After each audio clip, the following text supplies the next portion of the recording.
States of America and to the republic for which it stands, one nation, under God, indivisible, with liberty and justice for all. Remain standing for a moment of silence.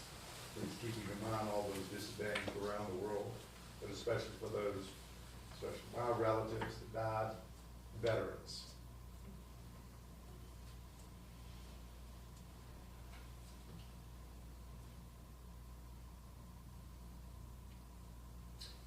You may be seated.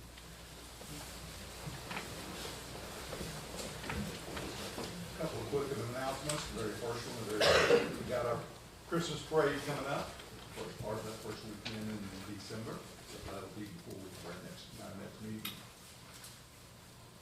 The next announcement, though, was just something that really bothered me, and that is there's been some anti-Semitic signs around the town of Black Mountain.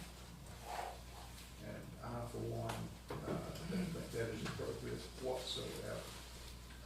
So I ask the public if they see one, to call the town, because the town's gone ahead and removed some of these obscene signs. Please just call the town and simply report it. But I certainly would hope that, following our Constitution, everybody has a right, but not a right to be mean. We read the ethics statement. In accordance with the Code of Ethics adopted by the council, all council members have a duty to conduct the affairs of the governing body in an open and public manner, free of conflicts of interest. Is there any item on the agenda, the outcome of which will have a direct, substantial, and readily identifiable financial impact for any council member, his or her family, or close business associates? No. Does any council member have a financial interest in any public contract coming before this council today? No. There being none, all board members have a duty and obligation to vote. I will now read a proclamation of Indigenous Peoples Heritage Month. Whereas Native American Heritage Month, also known as Indigenous Peoples Heritage Month, honors and celebrates the important history and heritage of tribal communities across the state who have lived in the geographic area of North Carolina for more than 12,000 years. And whereas North Carolina is the home to 8 state-recognized tribes, the Eastern Band of the Cherokee, the Cohari, the Lumbee Tribe, the Halawa, the Saponis, the Meherrin, and the Occaneechi Band of the Saponi Nation, and the Wakamo Sawi. Whereas in 1990, Congress passed and George H.W. Bush signed into law a joint resolution designating the month of November as the first National American Heritage Month, known as Native American Heritage Month or Indigenous Peoples Heritage Month. Whereas according to the 2020 census, more than 130,000 American Indians reside in North Carolina, making it the second largest American Indian population east of the Mississippi River and the seventh largest American Indian population in the nation. And whereas the town of Black Mountain recognizes indigenous people have lived upon this land since time immemorial and values the progress our society has accomplished through the contributions of the indigenous people's culture. Whereas the town of Black Mountain wishes to recognize, celebrate, and honor indigenous people and wishes to preserve and promote the history and the culture of all indigenous people. Therefore, be it proclaimed by the Town of Black Mountain Council, the month of November 2023, be it proclaimed Indigenous Peoples Heritage Month in the Town of Black Mountain.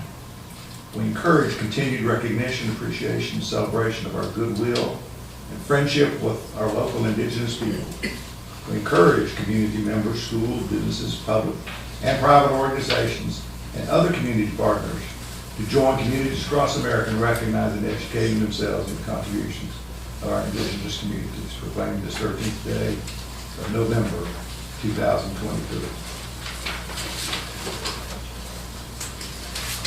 All right, for citizen comment, we have two citizen comments. This is the first one. And we have several people that have signed up, so I will recognize the first. Andrew Clark.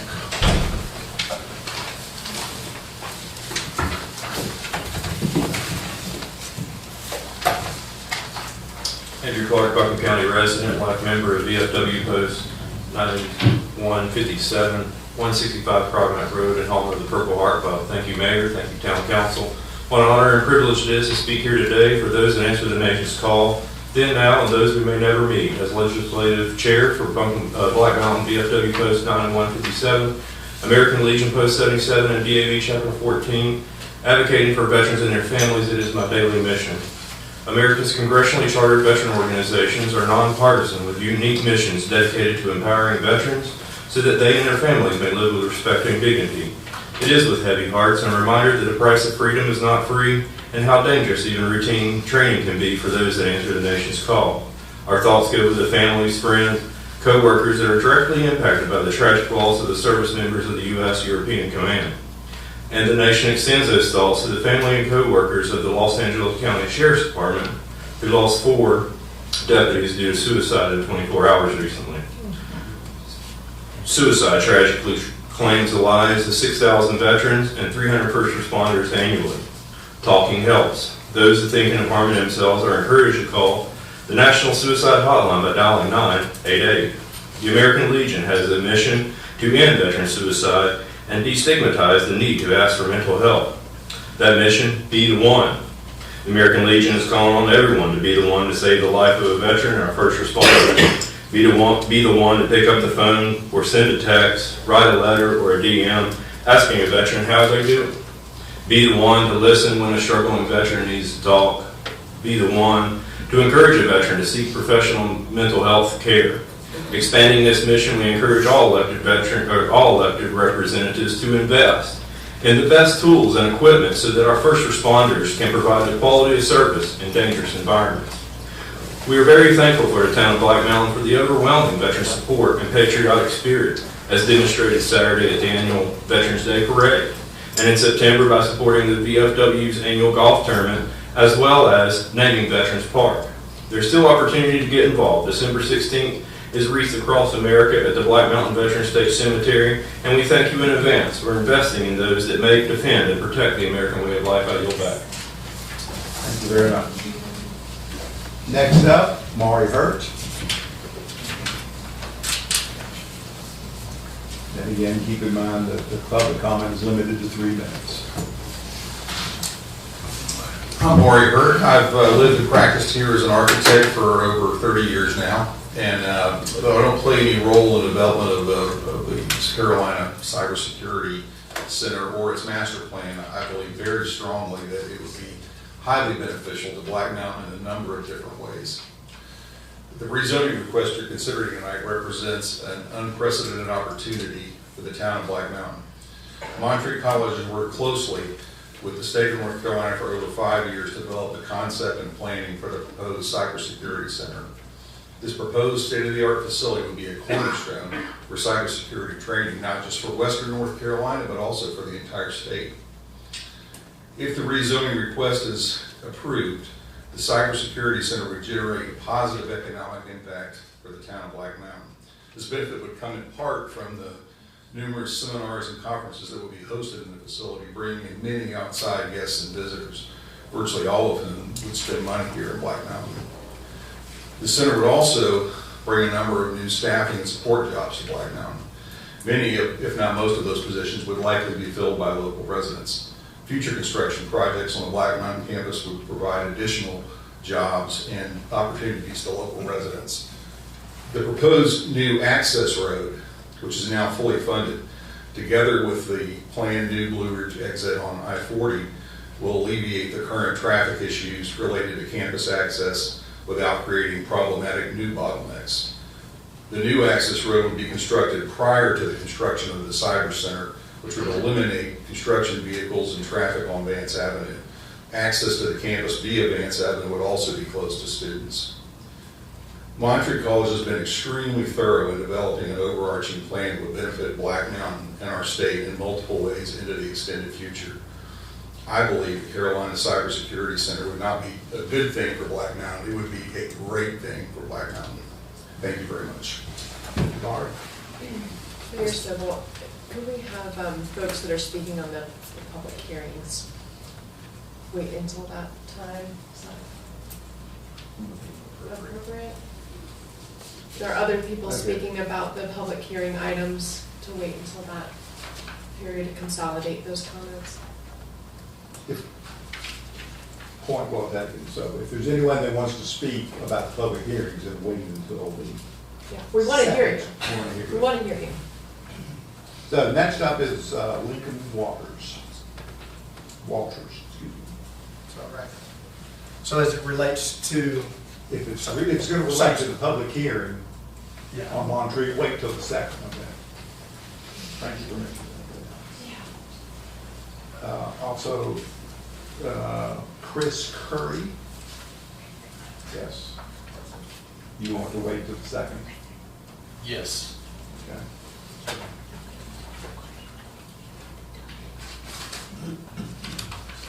Greg Fretner, Right here, that's me, yeah, public hearing.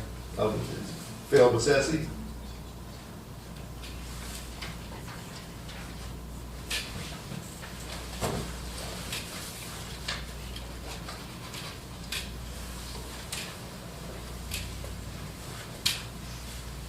I'm Phil Sassy, live at 15 Abbey Drive.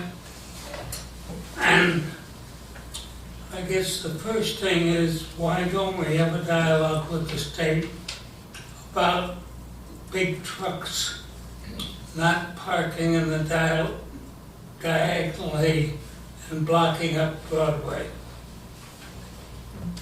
Why don't we have a dialogue with the state? Why? And I told my merchants, if you want anything done, you talk to your state congressman. Well, I'm asking the town council to start a dialogue with the state. And, I think that's the one. Oh, and another thing, we need a crosswalk between the parking lot on the east side of Broadway and the parking lot on the west side of Broadway. We don't need people marching out into the street willy-nilly. I use that term. They just walk out as if they own the place. And I don't know why they can't go all the way to the railroad tracks or all the way up to State Street. But I can understand the need for a definite crosswalk from between the two parking lots. Over. And that's probably my only gripe about this town.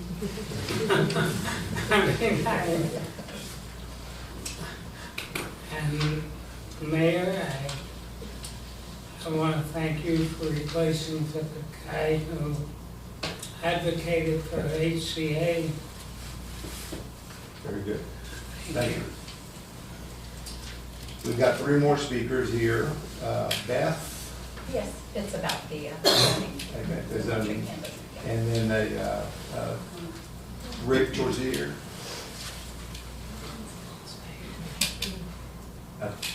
He's wanting to speak on Monterey, is that correct also? Yeah, yeah.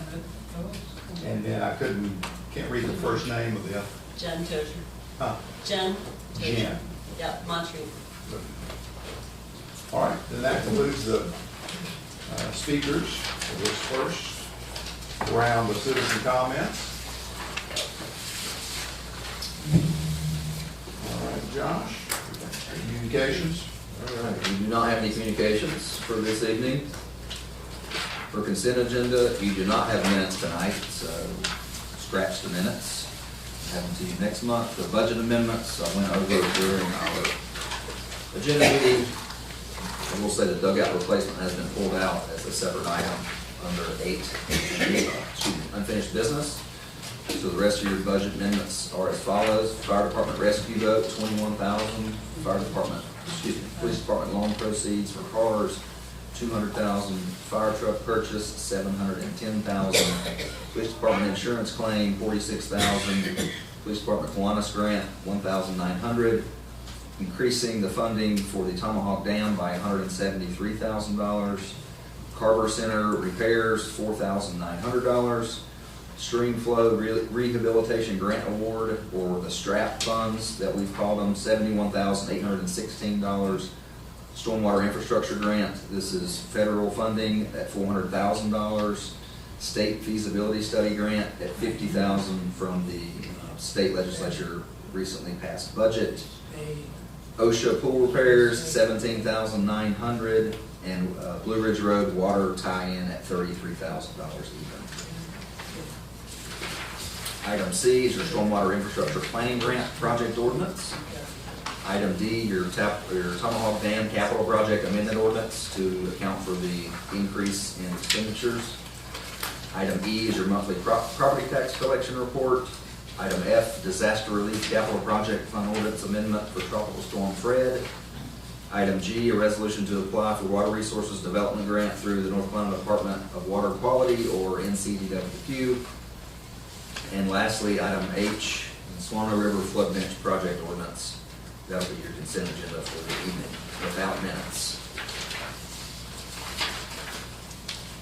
Anybody have any questions in particular they want to discuss? Just to be sure on this, you've got the dugout replacement 189, that's. It's actually 183,971, but you'll see that. So, That's not, you're not voting on that. It's been pulled out. it's been, even though it's printed, right? Even though it's printed, that's our fault, it's a mistake, you're not voting on that. Just double check. Yep. So we can vote to approve the consent agenda with amendments Yes. without, acknowledging that there aren't minutes and that we're going to remove that item. Do I hear a motion? I have a quick question, Mayor. Just the Tomahawk Dam increased funding, Yes. can you remind us of how much we already, So we originally budgeted around 500,000. That was 3 years ago. Things have changed substantially in 3 years. I was actually surprised that it was as cheap as it was. I thought it was going to be more expensive, but that is with increased construction costs and some increased engineering fees. That is the increase for mainly construction. the design itself hasn't changed? That was a little bit of an increase, but not much. The majority of the increase was construction.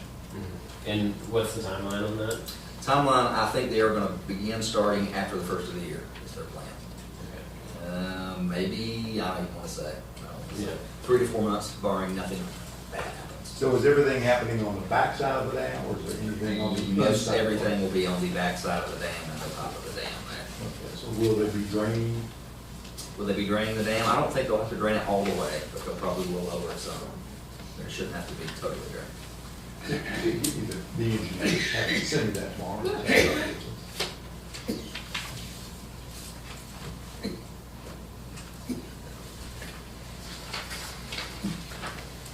Again, anybody else got any other questions? Okay. You got the motion, correct? Sure, I'll move to approve the minutes amended to reflect, I'm sorry. I'll make a motion to approve items B through H, since there is no A, adoption of minutes, and an amendment to B to reflect that the dugout will be discussed separately. Any further discussion? If none, all in favor? Aye. All right, unanimous. Okay, now we have our second public hearing. So I'll call Lee from No, but this is, no, I don't think so, Mr. Mayor. The first public hearing is going to be the public hearing for the text amendment to the fee schedule. All right. We're on this page. Excuse me, Lee. All good. Just getting exercise up. All right. First public hearing.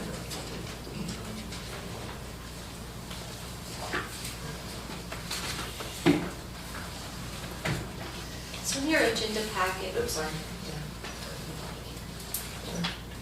I need to go ahead and get a motion to open the public hearing.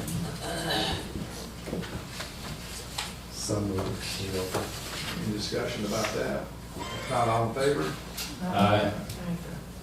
Unanimous. Go ahead, Jessica. So you'll see in your agenda packet a variety of changes to our fee schedule. The biggest driver behind this were our floodplain development permits, so there was not a one-size-fit-all permit fee cost. Some permits are very low intense reviews, some of them are very intensive and require engineering support, things like that. So we just organized these by type of review and assigned a proportionate sort of fee to those. For example, the interior renovations with no structural changes, there's actually no charge for that. It's just to create a paper trail so we can see additional improvements over time. They cost certain thresholds and things like that. With the largest being a house or a business that requires review, and that's $600, which was the original cost for a generic floodplain review. Working without a permit, the fine is double the permit fee. We have a lot of folks sometimes starting work without a permit because they're willing to take the ding to get started. So we're trying to dissuade people from doing that. The reinspection fee is $85. That is, try to stay up with the county on that because we often have to call them in for help. And that will keep us from losing money on a reinspection fee. So that's just a match. It's just a match. It's just the same. And you will see the ABC inspections are a flat $100 instead of $50 per trade. The demolition permits are $100. The temporary certificate of occupancy is $100, and temporary utility service, these are inspections that we're allowed to do that were not on the fee schedule prior. And down the mechanical and electrical changeout at $75 instead of $100. That's actually dictated from the jail statute, so we need to make sure that lines up. We have been charging the right thing, but the fee schedule didn't say the right thing, so we wanted to make sure it said the right thing. And those are your changes to the fee schedule. Explain here, we've got this grading permit you got scratched out. Yes, so the grading permit is something we're reconsidering in our workflow process and how we stack it in relationship to our other processes. So until we get that completely ironed out, we wanted to remove that. Because it's just completely removed, it's not changed. It's actually, hold on. Oh, I just told you the wrong thing. Let me find something. It's under land disturbance now. I think we just changed the name. That's correct, yes. And we've already done that. Sorry for the confusion. Is that in this fee schedule anywhere that we can see, or that's reflected elsewhere in our ordinances? It's not in this. It's not. Yeah, I don't see It must be on a it. different page of the original, but it's not changed. That's just removing the redundancy. We added land disturbance and got rid of grading because we created a land disturbance ordinance several months ago. And that is This is the still formatting. 600. That's right. It's just a formatting. That's just a formatting thing. When you spoke of the fine that is double, the working without permit is double the permit fee. Is that based, what is that based on? Is that based on a week, a day, a month? Or is it just a one-time charge? It's per instance, so you would get a stop work order, and you would get the fine, you would resolve it, you would get your permit, you would be released from your stop work order and proceed, and then your permit would be in place. Okay. Any questions? Do we have any public comment? Let's see, close the public hearing.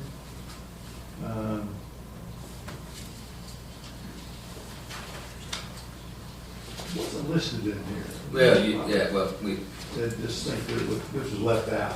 yeah, but, it needs to be opened up for public comment, all these. Yeah. So if anyone has any comments that would like to come up and speak to this, please do so.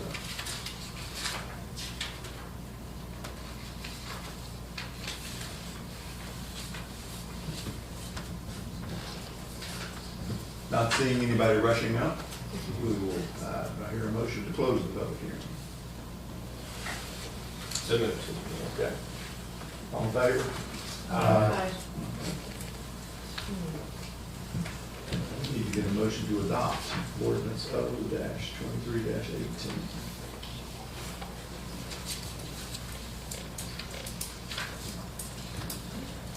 Mr. Mayor, I would move to adopt the ordinance as presented.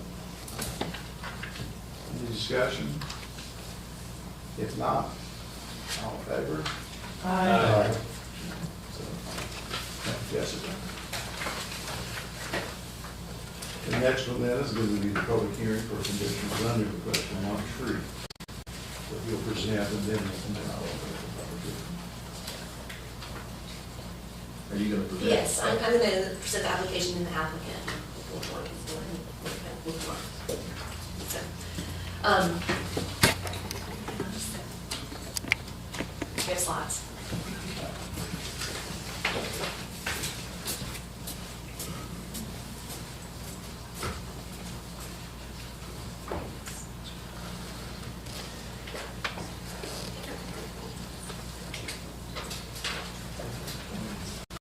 Right, so this is the conditional rezoning request from Monterey College, and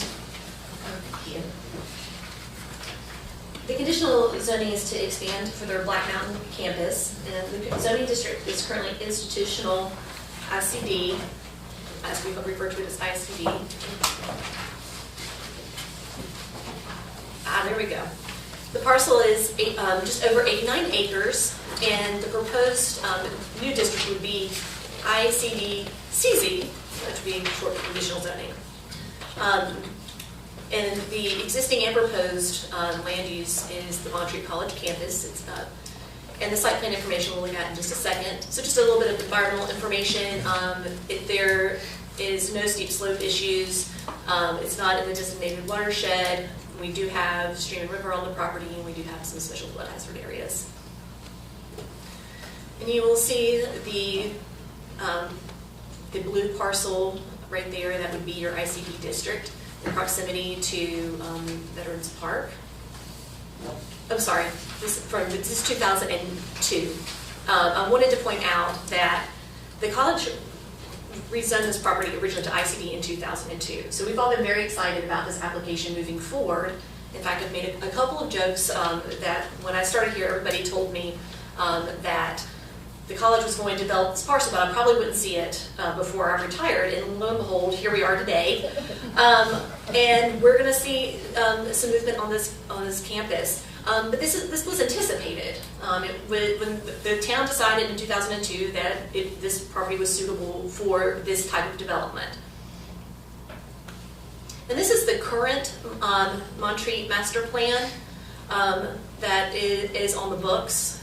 Some of that will look familiar to you because some of it is on the ground. And currently the property is mostly undeveloped. There are trails that are used by the college and also the community. There's the historic manor house. There's a picture of that right there, and the athletic fields. And those environmental features, you have the Swannanoa River to the south, Blue Ridge Road to the west, West State Street to the north, and Vance Avenue residential area to the east. And then you have the Tomahawk Ranch confluence with the Swannanoa River right there at the edge of our park. This is the proposed new master plan. I'm not going to steal the applicant's thunder and walk you through all of that, but and I don't know if I've got a laser pointer on here, but you can see that there are residential buildings. There is the cybersecurity academic building and additional athletic facilities, and gymnasium, and parking facilities. This would be the guiding document for future development, and it can't be changed substantially without being revisited through an approval process that's in the existing code, which goes to planning board and then would come back to you all. So if you were to add a building or move a building, or to add or move storage, or any kind of structure, or parking lots with 10 or more spaces, that would require another review. This is their phasing map. There is language that says that this is their preferred route of developing, that they may need to do it in a different order, but this is what's anticipated. Phase 1 is the yellow outline that includes that entrance road and the cybersecurity building, the associated parking. And those are the projects that have currently been funded. So in the master plan update, there are uses that are permitted by right and some special uses. There are no uses that are otherwise not permitted in the district. Academic buildings, assembly facilities, classrooms, park spaces, residential halls, campus food services, gymnasium, field house, wellness center, these sorts of things, recreational facilities, and more athletic facilities. The big difference here that they are requesting that is different from the base district is related to building height of the residential, of the dorms, at 4 stories with a maximum height of 75 feet. And that was the request in the application that really deviated from the base. The master plan includes a 100-foot buffer, and some detail about that is that it is screened by landscaping and natural vegetation, and subject to existing conditions and structures, the layout of internal private streets, parking areas, a new baseball field, and modifications approved by town staff. The following can be located in the buffer.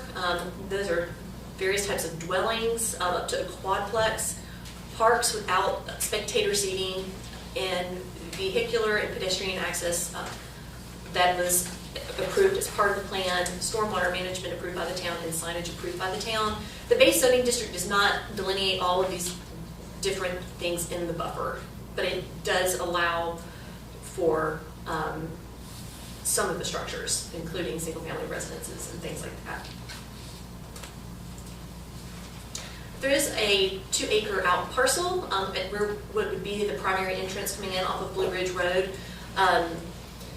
And the college is interested in reserving that parcel for future development. It may be something for the college. It may be something that is more geared toward the general public that could potentially be revenue supporting for the college, but no proposed use has been included in this application for that piece of the property. And at the planning board meeting on August 28th, the planning board did take comments from the public. Generally, they were to be categorized as being concerned about traffic and speeding cars. They would like seeing the pedestrian and bike lane along the main entrance to connect Tomahawk Branch. There was some concern about building height and finishing the sidewalk on Vance Avenue and construction traffic. So those were some comments that came up. As a department, we have had very few calls from the community about this application.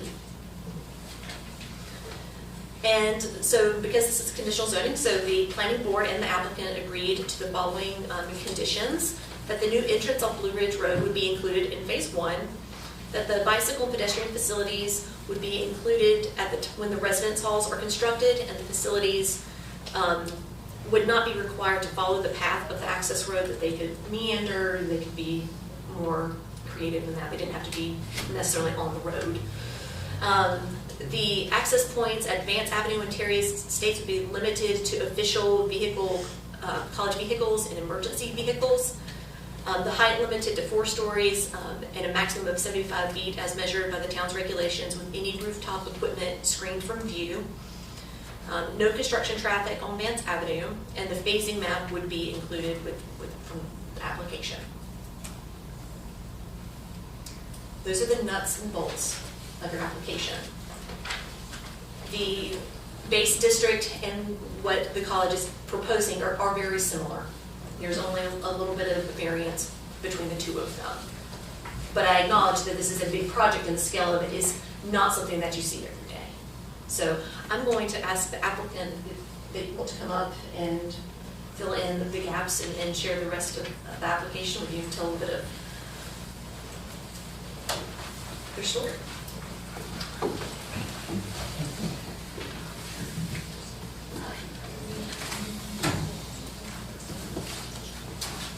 Thank you, Jessica. Mr. Mayor, excuse me, Mr. Mayor, members of Town Council, it's a pleasure to come before you to give you some context to this application, although I must say that Jessica's covered most of my talk.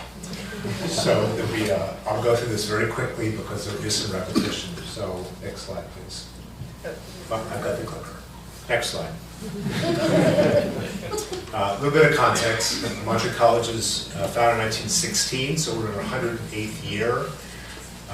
If you know anything about the history of the college, you know that it spent decades in survival mode. It went through a near-death experience in 2014. That near-death experience was perhaps one of the best things to happen in the college because it created the conditions for change. And the conditions for change are the conditions for success. So we like to think of ourselves as a 108-year-old startup. And so we are agile. We think as much as a 108-year-old institution can, like a startup. We starve what's not working. We feed what is. We're innovative. We're entrepreneurial. And we have grown substantially as a result of that and gotten into a financially healthy condition. Our vision is to be the premier faith-based university in the Southeast United States. That vision includes a number, but the vision itself is a qualitative vision, not a quantitative vision.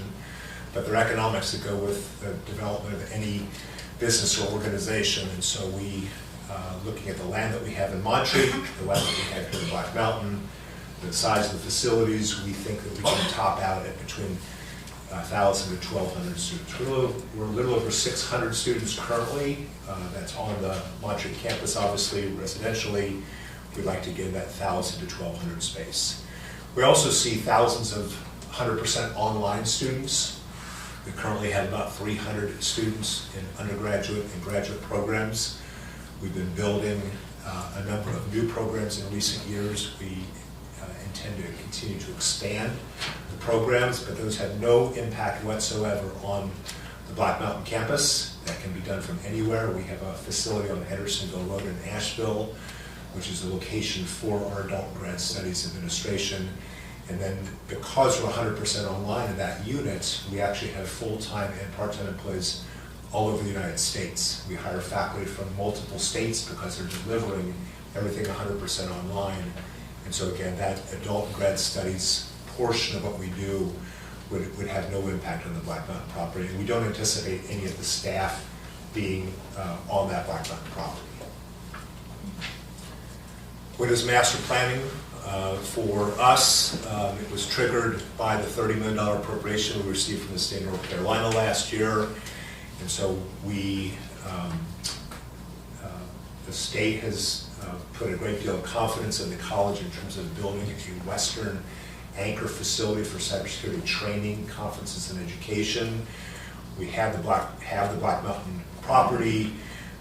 We didn't want to just simply plop it down on the land, so we did a full comprehensive plan instead of just placing one building on the property. A master plan in our world is a long-term view of how to utilize our property. It interfaces with the college's vision of its future. So we took a number of months. We hired LS3P, a very well-respected regional architectural firm, to walk us through. We did a number of focus group interviews, conversations, dozens over a number of months in 2022, and that's what resulted in the master plan. We own two properties, the 43 acres in Monterey and the 89 acres here in Black Mountain. And here is the map of the river and the wetland. So in the 89 acres, we have about 62 that are buildable. And my colleagues and peers in higher education, many college campuses have 200, 300, 400, 500 acres. Warren Wilson, for example, has 1,200 acres. We have an 89 acre that's 62 of which is buildable. And so we're trying to steward as best we know how that property that's entrusted to us. As Jessica showed, that's the main slide of the plan. Over on the left side, you can see the number 8 there on Blue Ridge Road. That's the place where the new entrance to the campus will go, the permanent main entrance. That will take the pressure off of Vance Avenue. We are delighted and pleased to have those entrances on Vance gated and accessible only to official college vehicles and to emergency vehicles. Number 20 below the 8 there is the interchange. That will facilitate quite nicely the traffic off of the I-40 to that new entrance. And then as you see that entrance running along the upper side there of the property along the I-70. It takes you past the 4 number 2s or the 4 residence halls. Number 4 is a dining facility. If you keep going over to the right, the number 3 is a performance gymnasium. And then down at the bottom in the middle are 2 number 1s, and those are academic buildings. And the one on the right is the one that we anticipate being the cybersecurity center. And then to the right of those number 1s, you see some additional athletic facilities. Number 15 already exists. Number 16 already exists, but in a different location. So if you move there, 12 would be a practice field. And then over to the far right, number 7 would be the baseball field, if and when we choose to bring it down from the Montreat campus. The baseball field actually exists in Montreat. It's cut out of a mountain. It's kind of a field of dreams. We're not sure we want to move it, because it's probably the most beautiful baseball field in America. But we wanted to, felt like it was responsible to include in the plan whether we ultimately moved it or not. And then to the left of number 3, you'll see tennis courts. We play currently on courts that are not our own in Montreat. We only play with 5, and NAIA regulations require 6. And so that's the quick essence of the plan itself. You've already seen this from Jessica, the phasing. Phase 1 is the entry road, utility infrastructure. We did receive recently a commitment from the state of additional $8 million for that entrance and road to bring it in, and so we're fully committed to that entrance being done first. No construction traffic coming down Vance, and then construct the cyber center itself, and then we have to relocate the climbing wall if we're going to do the cyber center, so that would have to be part of phase 1 as well. Phase 2 would be construction of new residence halls and adjacent parking, the establishment of the Tomahawk Branch Loop Trail, and then phase 3 would be athletic facilities and another academic building. Jessica pointed out, I would reiterate, the timing of these phases and what's in the phases has to remain malleable. We don't know, there's no actual sequence over the next 30 years of which building happens, which construction. Part of that is just financing, donors, and so these are estimates, guesstimates of what would happen in each of the phases, except for phase 1, which is very clear in the sequence: the road, the building, and the climbing wall. Those would happen. Those all would happen in phase 1, and then phase 2 and 3, I think we hold loosely in terms of an estimate of what might go in, depending on the timing and the resources. Where do we go from here? We're obviously seeking approval from you, the town council, complete funding for the building. That project has been hit hard by inflation, as most construction projects have. We estimate the full project to be a little over $60 million. We're at $38 million at this point in commitments. We're giving ourselves some extra time to try to find the additional resources once we do that, and or we just say we're going to build something a little bit smaller. We hire the architect, then the construction manager, proceed with the project, and seek appropriate permitting and approvals throughout the project. I'll stop there and see if you have questions or comments.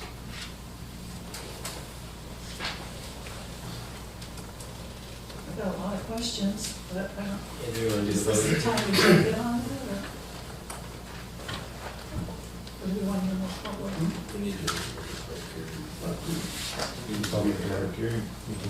These could end up being now, and we could expand it in the public hearing if we did.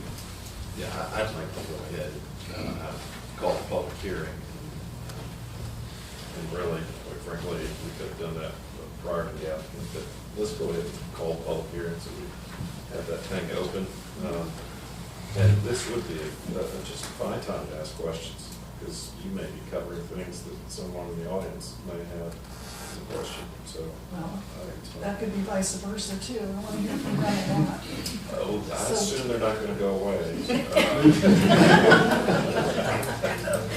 All right, well, let's go ahead and let's open up, is there a motion? Open up the public hearing. I'll move to open the public hearing. Any discussion? Not, all in favor? Aye. Okay, so, have some questions, if you want to say something, ask a question.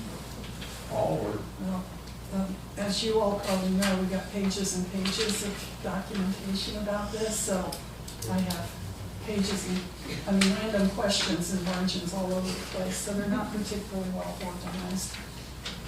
Some of the questions also might be more pertinent to the development agreement. Right now, as you know, we're just talking about the zoning change. Right? So if I ask a question that needs to wait till later, you just tell me. You need to imagine in your mind compartmentalizing zoning issues, consideration with this, because there's public hearings dealing with the zoning. The development agreement is presentation only. We're actually, on the agenda, are looking from direction to you to see if this project can qualify for a development agreement. So this is sort of the initial question from y'all of, yeah, this is the type of project we'd like a development agreement. Go forth and deal with these particular issues. So I would not too worry about whether it's something with a development agreement or not. Just ask a question. Great, because I don't have a clue. We'll figure it out. So if you have questions, go ahead. And I'm certainly not the only one that has questions. I'm sure every single one did the same thing I did. But I'll kick it off. So I did sit in as an audience member for the planning board discussion. That was 5 hours of it. And God bless the planning board. They are really thoughtful, careful people. And they asked a million good questions, and the Montreat College folks stuck in there and answered a million good questions too. So that informs some of my questions tonight. Where to start? Okay. This relates to some of the questions the planning board had, and I know we had a little bullet point list already, but to get back to that, I know this was not on that list, but are there plans for the manor house? Like, can we protect the manor house? And I don't think you're likely to do this, but let's say 20 years from now, you just think that needs to be destroyed. Let's just get rid of it so we can build a new gym. Is that something that we would want to consider as an issue to protect? And I'll tell you what a lot of my questions are about, or triggered by. We recently had a situation, a whole different thing, where a number of years ago, a different council had all come to an understanding. They all thought they agreed to something, but it didn't get put in writing. And so it came back to us to try to figure out what to do. And that's what I'd like to avoid, if we can really nail down the details. So 20 years from now, a different council, because none of us are likely to be here, doesn't have to wonder what did they mean or what was the plan. It's just good governance, I think, to nail these questions down. So that's why I'm asking nitpicky questions. So is there any point to trying to address protecting the manor house in our discussions? Is that something the council has any interest in doing? Or I know that you indicated that you'd like to remodel it and fix it all up again, but at some point it might be, wow, this is just too much. Let's just tear it down. And I'll just say that I think we want to talk about that as this conversation progresses. I don't think anyone was prepared to answer that question tonight. The second thing that I know I heard at the planning board meeting was, I think to organize this is I think it might flow better. You've asked a question, see if you can get a response. Okay, yeah. And if there's no response, then we say for future discussion. But you've asked the question basically, what is the proposed use of the manor house, basically? Our goal is to renovate the manor house. We had an architect come in who's done historic restorations in the last 2 to 3 years. We had a thorough review of the house. We had a thorough cost estimation of what it would take to renovate the house. That cost estimate is about $20 million. We went to the state of North Carolina. We built a coalition of support here in western North Carolina and in other parts of the state and certain departments in state governments. We went before the state legislature and asked for funds on the basis of a historic restoration. We did not succeed in getting that funding that year. That was either last year or the year before. I'm fuzzy on which year it was. And we can imagine going back and attempting to do that again. Timing will be critical, and there are times to go and times not to go. And but we would like very much to see that house restored. We think it's in everyone's interest to end up on that pathway. And just to clarify, your concern, you gave an example of, oh, it's torn down and you put, did you say gym? What was Oh, I it? just made that up. But, yeah, anything, at some point that might just not be. So if they tore it down to construct a new structure, as you heard Jessica say, that would be a change in the master plan. And that particular plan change would have to come back for this council to consider that. Since I heard from you to say that's a substantial amendment, so it would have to come back. Gotcha. It was just simply torn down. That's a different ballgame. Okay. And so if you wanted to some way preserve that, that would be an item to throw into the potential development agreement bag. Development agreements are normally formed where there's a give and take. We give things, public infrastructure, investment, they do. In return, there may be some special things that are important that are put into a development agreement bag. I would not suggest preserving the manor house as a condition of this zoning, the potential development agreement discussion.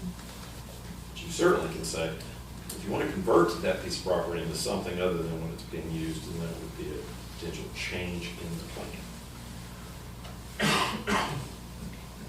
Does that make sense? Yeah. Okay.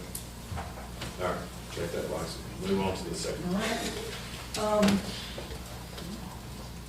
I'm really happy that we're going to be able to gate off those eastern entrances and only have college shuttle vehicles and emergency vehicles on here.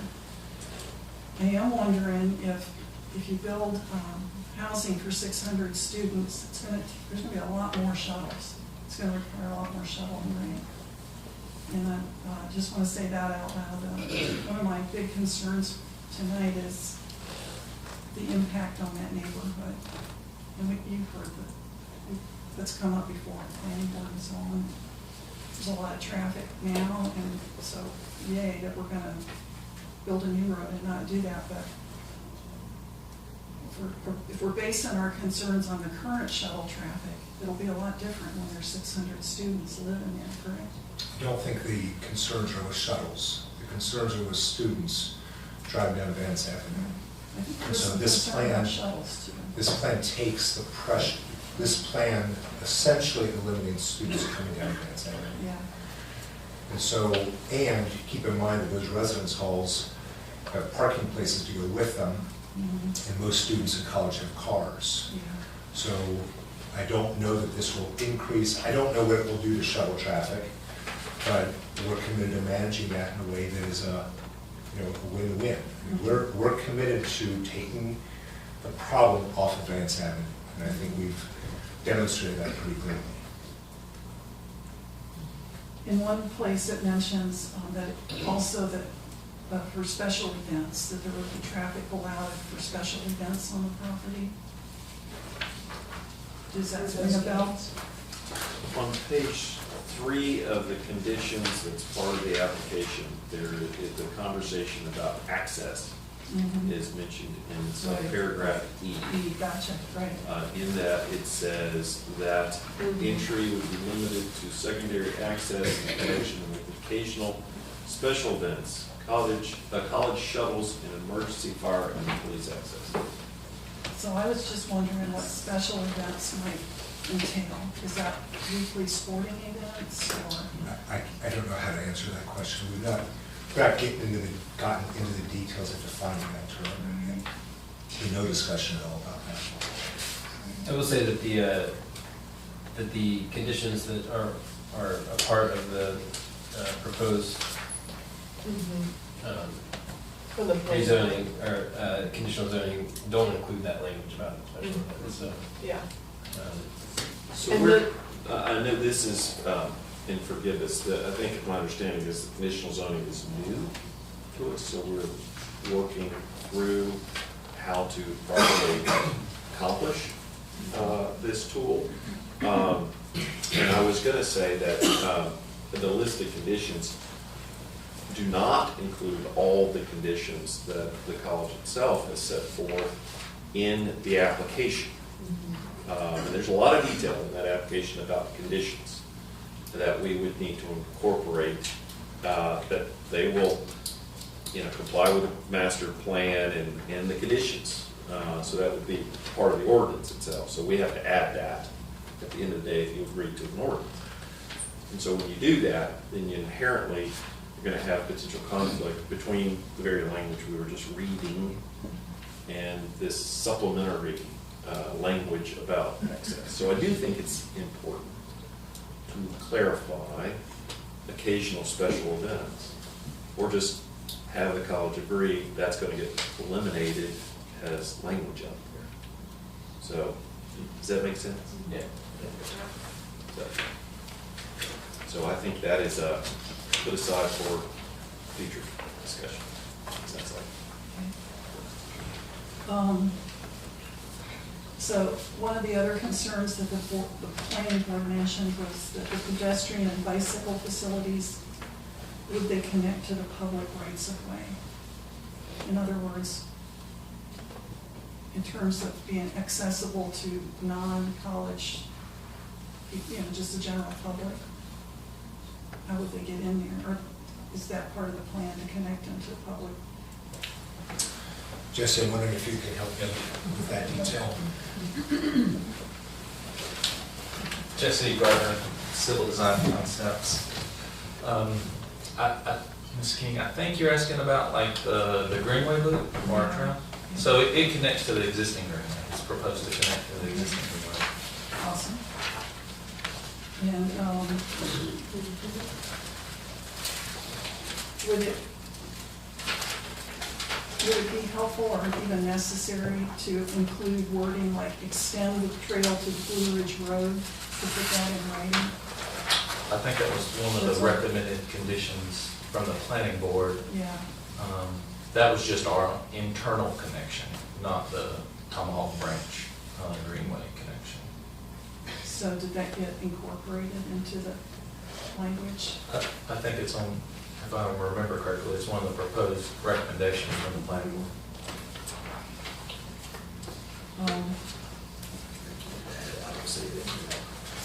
Yeah, the facility shall not be required. Yeah, I'm seeing the facilities are not required no, you talk about the new access roads, they're not required to connect. So right now, that's the language in number 2. So I guess in my mind, it would be helpful to connect to our existing roadway. I'm reading the second point. Jessica needs to say. Jessica, get that one on a chair. It's fine, I don't mind. No, please. So there is proposed Tomahawk Branch Greenway, but it is not funded, it's not in existence in this location. I think what we're talking about is this having access to Blue Ridge Road, so because the new interchange gives us bike and ped in the entire corridor. So you will have bike and ped coming down Blue Ridge Road where people could take a right and come into campus so that bike and ped facility would be accessible from Blue Ridge Road. I think the condition references where that it did not have to hug the new access road, that it could take a different route. And part of that had to do, if I remember correctly, Jesse, is that this area is very constrained.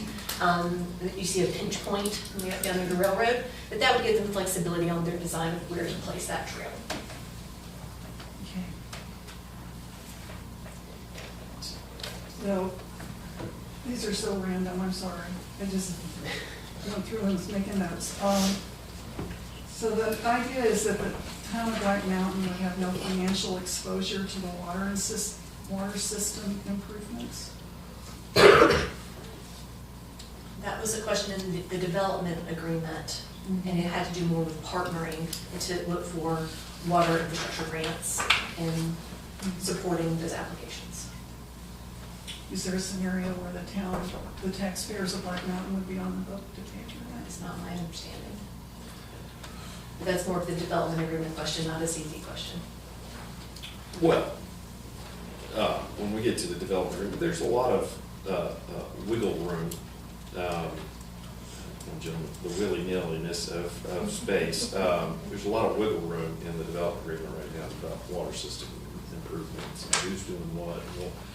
You know, I will say that it's, reading the development agreement, it seems pretty plain to me that there is a burden being placed on the town regarding the success of this project. And in some ways, it is so loose that the development agreement is just too broad right now. And that's one of the things we'll get into about, you know, do we want to do that or not? Because ultimately, right now, with this project, the only thing that governs water system is our ordinance. Right? And generally, Jesse knows, it's usually a developer expense bringing public water. It's usually a developer expense. So without the development agreement, that would be a burden on the college, town. So that's sort of a, if we want to shift that burden, that definitely is a development agreement bag. That's just kind of underlying a number of my questions, is trying to define and articulate in writing any financial burdens that the town might encounter down the road. That's our job, you know? And so I'm always thinking about that, and I'm not comfortable with, well, you know, that lines up with our vision. That's great, but none of us, like I said, are going to be around in 20 years, so we need to get it in writing as much, you know, everything we need. Have you thought about the added cost to the town of Black Mountain for police, fire, roads, water, sanitation, and stormwater services, how that will impact us? I've been asked this question several times, and my response to that has been, when the town voted to rezone this property to ICD in 2002, that choice was made by choosing to apply this zoning district. The town was exerting that it was willing to assume these additional needs at that time. And there's no use being proposed that is not already allowed in that district that was blessed by that 2002 rezoning. Craig might be able to set me straight on that, but. Yeah. Whether or not we can provide, what impacts it has on police, what impacts it has on fire, the only, as Jessica was saying, the only main difference between what you've already allowed as a right, as a menu selection, versus what they're asking is a height difference. Now, height may, by going up, you may have more people maybe going up vertically, but then again, they could probably just spread out the buildings horizontally, and you'll have more buildings as of right than going vertically. So at the end of the day, in terms of density, I'm not sure it will matter at the end of the day. So you've already approved the zoning, so you've already made these determinations of we're going to provide fire, we're going to provide police, we're going to do those things. So I really wouldn't get too bogged down with that. Now on the development agreement side, if they're saying, well, we want to be vested for however many years, you could say in the quid pro quo, well, we think we need X as a contribution to police, fire. That's usually where I see these things come up. Like in Brevard, I had a development agreement for a large project, and because of the density and the things that were happening, the developer agreed to build a substation for fire, within 10 years, because there was concern about what was going on might trigger additional fire requirements. But that was on the development agreement side. On the zoning side, I wouldn't get too bogged down with fire and police. I can picture a scenario during the budget time, when the police chief comes to us and says, I need another 3 cars and 10 more positions because I've got this big campus to manage too. So I'm trying to anticipate that. Oh, sure, but as Jessica said, already as of right, Yeah.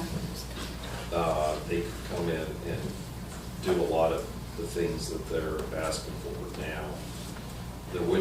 The vesting would have to go back to the default that's allowed by law as it currently is. I guess Jessica's point is, this is not as much of a blank slate as we think it is, because it already has an underlying zone that allows for a lot of this stuff. So how does... May I add a couple of comments? Oh, please. So, Montreat College has its own public safety and police officers. So we don't rely on Montreat or Black Mountain Police Department other than in cases of non-human emergency. And so we will continue that practice in Black Mountain. We have our own licensed, certified peace officers as employees of the college. We don't have a fire department. Most college campuses don't have their own fire departments. We don't use the fire department very often. It's a very, very occasional visit to campus, and they're usually for burned popcorn and residence. With regard to, if part of what you're asking, which is I think a very reasonable question, cost-benefit analysis, I would draw your attention to the fact sheet that you have in front of you that was passed out beforehand. There was an economic impact study done a few years ago between the college and the North Carolina Independent College and Universities Organization, NCICU, which showed that the total impact of the college before developing a Black Mountain property was $40 million in the area in the local economy. We have visitors to campus, we have residents on campus. Those visitors stay in the local hotels, they eat in the local restaurants, they shop in the local stores. That economic impact, I think it's only reasonable to think that will grow. And so what I would argue is the very small amount of civic engagement by police and fire is offset by many, many multiples of the economic impact that the college has already had for decades and will only increase in the decades to come. And sanitation is small, not just police and fire. You know, we're all facing stormwater bills and that kind of thing. I would assume that a nonprofit is exempt from... No nonprofit pays the stormwater fees, absolutely, and they would pay their garbage fees. Okay. However, more than likely, they're going to use dumpsters here, so we won't service them unless something changes. Questions too. No. Yeah. Okay. These are very helpful. I appreciate you bearing with it. So this is on the development agreement question. What happens what are the penalties or the repercussions if they don't live up to the terms of the development agreement? What happens? You mean they deal with one building and nothing else? They build something that we did, or they do anything that was not agreed upon in the development agreement? Director, question to your attorney. Well, the breach in the development agreement, the statute provides remedies, the development agreement provides remedies. There's plenty of remedies. Oh, okay.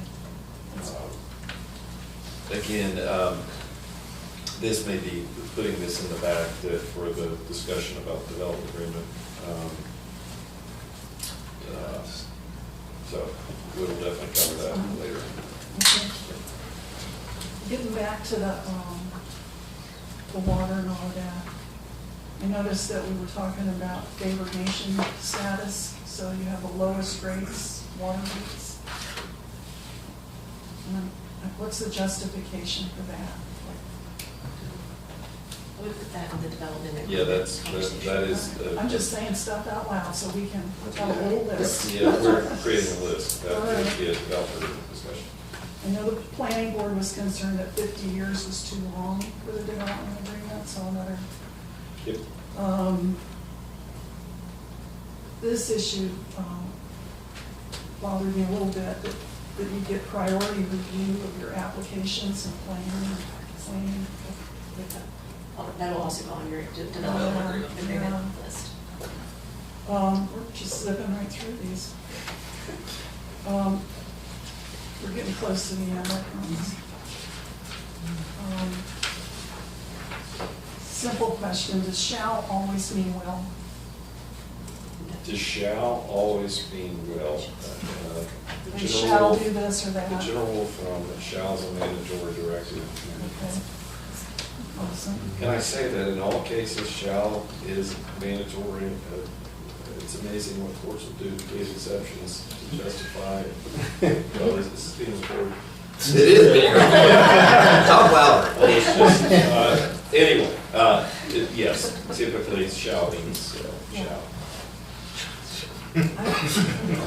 I'll look through my notes later, but I can read down and I'll come back to you later. Jessica, I think it might be helpful to talk about, so my understanding is the main difference between what they are requesting through this conditional zoning and what they're done for now is the height variance. So it might be helpful for me and the public to hear, I guess, what is the benefit to the town and what is the benefit to Mount Street College for applying for a conditional zoning? Conditional zoning allows us to have a conversation that allows us to express our preferences on things that the applicant is doing. So, like in broad strokes, the ability to say, we don't want you to have construction vehicles on this road. If they went through and developed this project with their current zoning, they could do the vast majority of all of this, minus the height, without improving the conditions in the neighborhood, without entertaining a development agreement where we might have some mutual benefit, that whether it be pursuing water infrastructure improvements or community facilities like utilizing greenway trails, or maybe we could have a tennis tournament on our campus one day. These sorts of things that people talk about would not be on the table. They would just be asking to update their master plan. They would meet the requirements of that master plan, and they would move on. So, we talk a lot about this development agreement, but just make sure I'm understanding things properly. The conditional zoning is really about what is permissible on the property. The development agreement would dictate things like keeping the manor house or how trails are integrated with the system. Close. You're very close. So this site plan is the big piece of that conditional zoning, in addition to the variance for the base district being the height. Some of those conditions, though, do speak to the manner in which they make some of this happen. The general statute only allows you to condition based on certain things. Your development agreement gives you more latitude in the types of conversations of how you are going to move forward in mutual benefit over and beyond what conditional zoning allows. So things that very well illustrated by Councilperson King, some things are suitable for the development agreement because they are not permissible as things that you can put in as a condition. So those kind of, they get teased out into different legal mechanisms to achieve those goals. So from my understanding, if we weren't doing the conditional zoning request tonight, they could take their whole site plan and just build what's there without having to come through this process. They have an existing master plan that is approved. If they wanted to do this, the base district that they already have would require them to get this, a new master plan reviewed and updated, but without any concession, without any sort of compromise to the community's benefit. So we've mentioned a few times, or alluded to at least a few times, that if they were to deviate from the master plan that has been presented here tonight, that it would come back before a future council. I guess what you referenced substantial deviations or substantial changes. What's defined as a substantial? So unless something is defined differently in the development agreement conversation, my understanding is, and Craig can tell me I'm wrong, I'm happy for that, it's the case, but the base district that they are in now details what is a change that would require a new review, and that would be relocating a structure, building a new structure, relocating parking lot if it's got more than 10 spaces, outside storage facilities, athletic areas. So those sorts of things would require additional approvals. They could not come and say, we would like to flip-flop this, and it'd be approved at a staff level. But the map here that we have, has a general idea of like, okay, the building's going to go up here, but it doesn't have 15 feet from. No, it is conceptual, but it is. I think it's pretty tight. I mean, I can't speak on Jesse's behalf, but they're not required to make a conditional zoning application. You do not have to submit civil engineering drawings. Sure, of course, but I guess what I'm saying is like moving a building, right? If this cybersecurity building, if they got up there and realized that it'd make more sense to shift it 40 feet in one way or the other. I mean, I can't really tell where 40 feet is here, but it might impact how the setback, for example, or how close it is to the creek. Right. So how do we understand what moving a structure is? I think you're asking for a lot of extra detail that's just not doable without very specific development plans that are not generally required at this stage. So it's hard to tell you other than if a set of plans came in, Jessica looked at it and she goes, looks like number one, butting up to Swannanoa River. She would have to make a judgment call if that is a material change. I can't tell you, as you say, you can't judge where 20 or 30 or 40 feet is in terms of adjustment.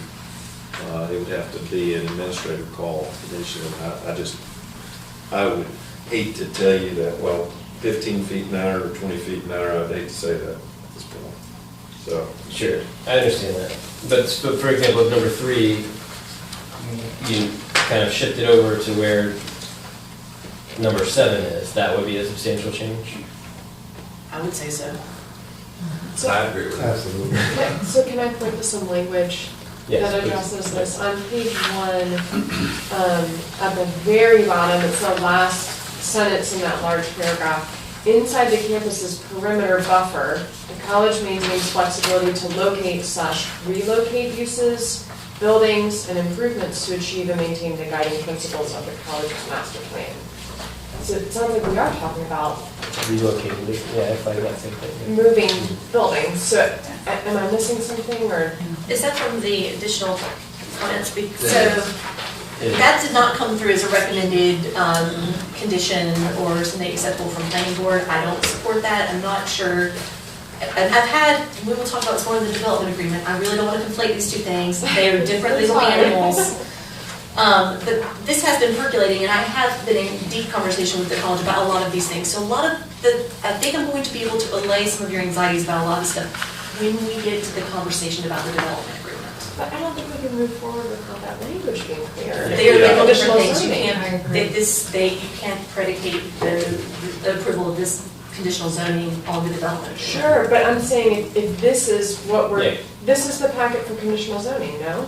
That was this is development agreement. This is a combo pack. So they provided an application, and then planning board buried to you a more concise list of conditions. You you have recommendations in front of you. You don't have, you can change them in any way that you want. You can set them on fire and start over. You can add to the list. You can modify each of them however you see fit, just like any other text amendment that's ever brought before you. But some of them are okay in the CZ and some of them are not. And so the things that you're not able to, and Greg can jump in, but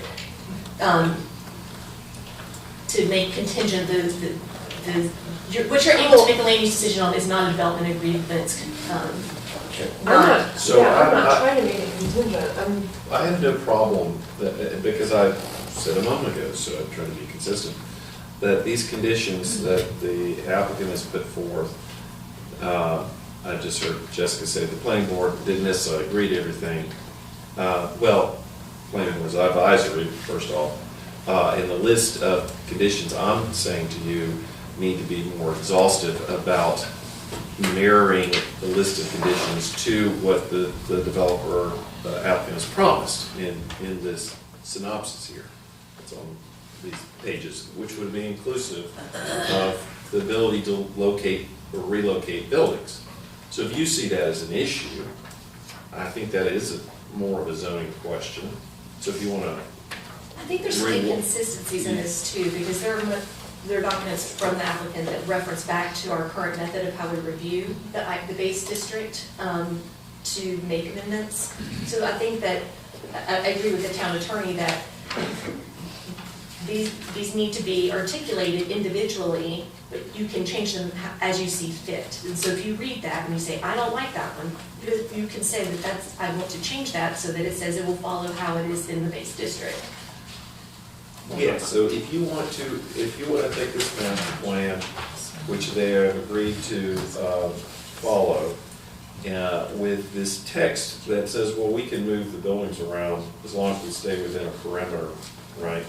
And you say, well, I would have a concern if ultimately they moved, what was Doug, you said moved? Building 3 to 7. At the end of the day, if you want to craft language that would be a condition on the conditional zoning, try to hem that in, so that if they want to do it, they have to come back and ask for permission. I think that's an area that's available. I mean, I think part of the confusion is that my understanding has always been, throughout the kind of discussion on this and education on this, that substantial changes, like moving a building to another location, would be considered, would come back before a future council. And so I want to make sure that they're, if we are in fact adopting these notes and conditions as part of their application for conditional zoning, then that lines up with these notes and conditions. Couldn't that be one we have to look at? We're looking at this as being the main road map. This zoning. And so that there's a lot of leeway there that they could do. But then, wouldn't the development agreement supersede that? And so that then, that in the development agreement, it could be tightened down to, Where buildings it cannot be moved unless it's in these parameters. Where buildings are usually not necessarily a development agreement concept. When you have conditional zoning, and conditional zoning as part of conditional zoning, a specific site plan that's being approved, and then you have these conditions in there. So to answer your question, Mayor, I would say that this falls within the zoning bag of the conditions, and you wouldn't put it for the development agreement bag. The development agreement bag are those very unique things that normally are not covered by zoning, like investment in infrastructure, saying that, oh, that historic building needs to be preserved in perpetuity in some way, or some concession give and take. Where buildings are and whether or not you can move 3 over to 7, that is a substantial deviation from the plans, and that to me is a legitimate thing to put in the zoning tag. So where would we put that? Would we put that in as a bullet?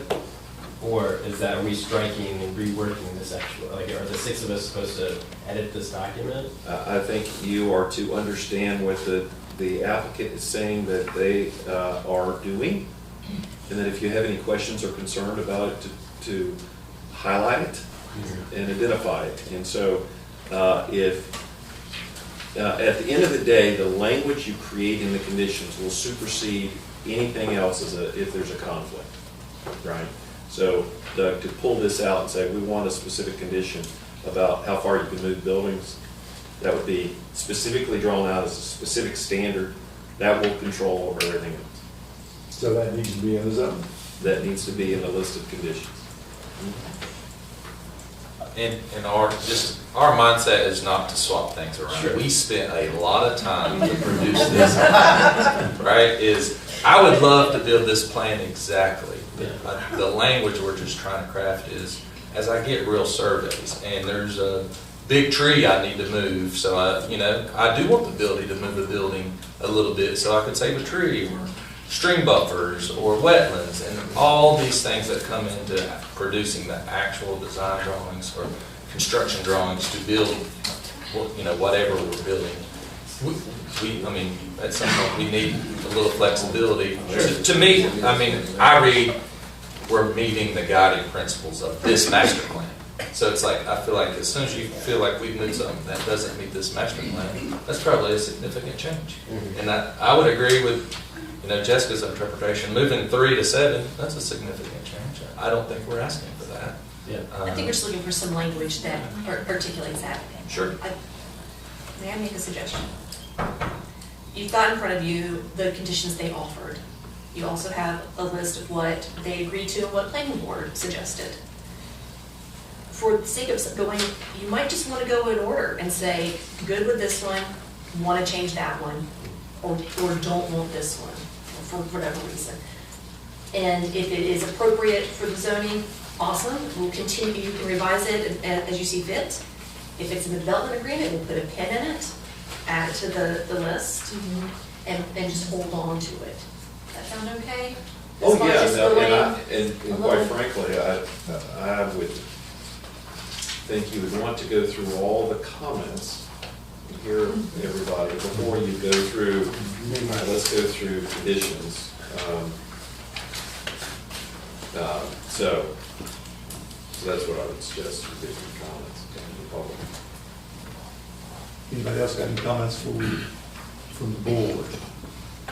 Jesse, this is to scale, is there, Yeah, the there's original scale. one is to scale? Yep, top right corner. Yeah, I saw it scale, but the original we have is to scale, so if one shifted over right next to the Swannanoa River substantially, it would be a scale of some sort? Okay. I have one question before we get to comments. I think this might come up, and that is setbacks. I know that my understanding of the current zoning is that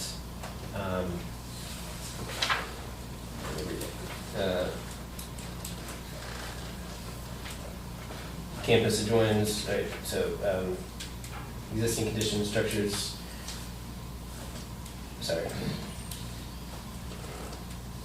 a buffer shall be 100 feet or screened by landscaping, natural vegetation, landscape berm, topography fence or wall, except for single-family dwellings with or without accessory apartments, duplexes, triplexes, and quadruplexes, parks, pedestrian access on the road.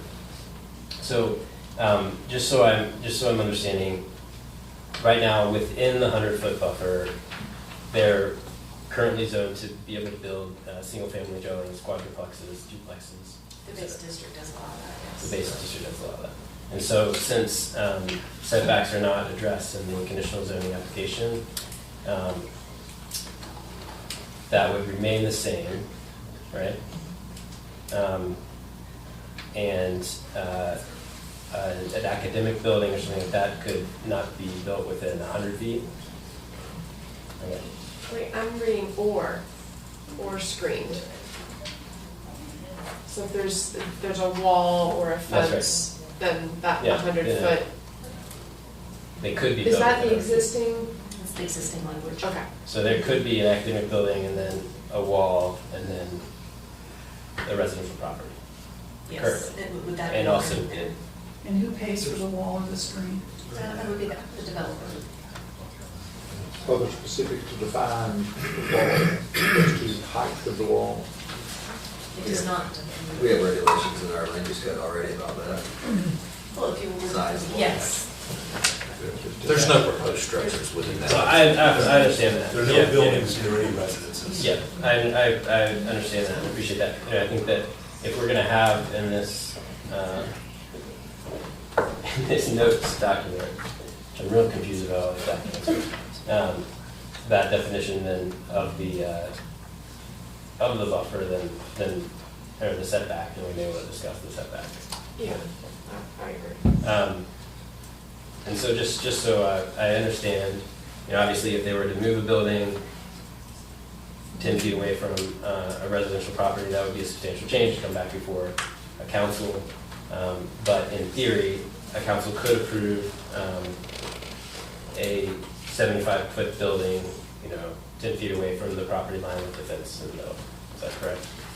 You can condition such that you would not have structures in the 100-foot buffer. You could propose that. Can I have a clarification on that point? Because Jesse said, and I'd love for them to build this plan. And this is the plan. So this plan normally would supersede the base district in terms, if you approve this for conditional zoning, it would be the plan. And in this plan, these triplexes, duplexes, quadruplexes, I don't see them in the plan. So am I correct in saying that if this plan was approved as part of the conditional zoning, you wanted to, in fact, do quadruplexes, et cetera, in a 100-foot buffer, you would have to come back and ask for an amendment. So really, there's, that language about buffer really needs to be washed out. And because, Jesse, could you tell me, the buffer, I see on here a lot of green.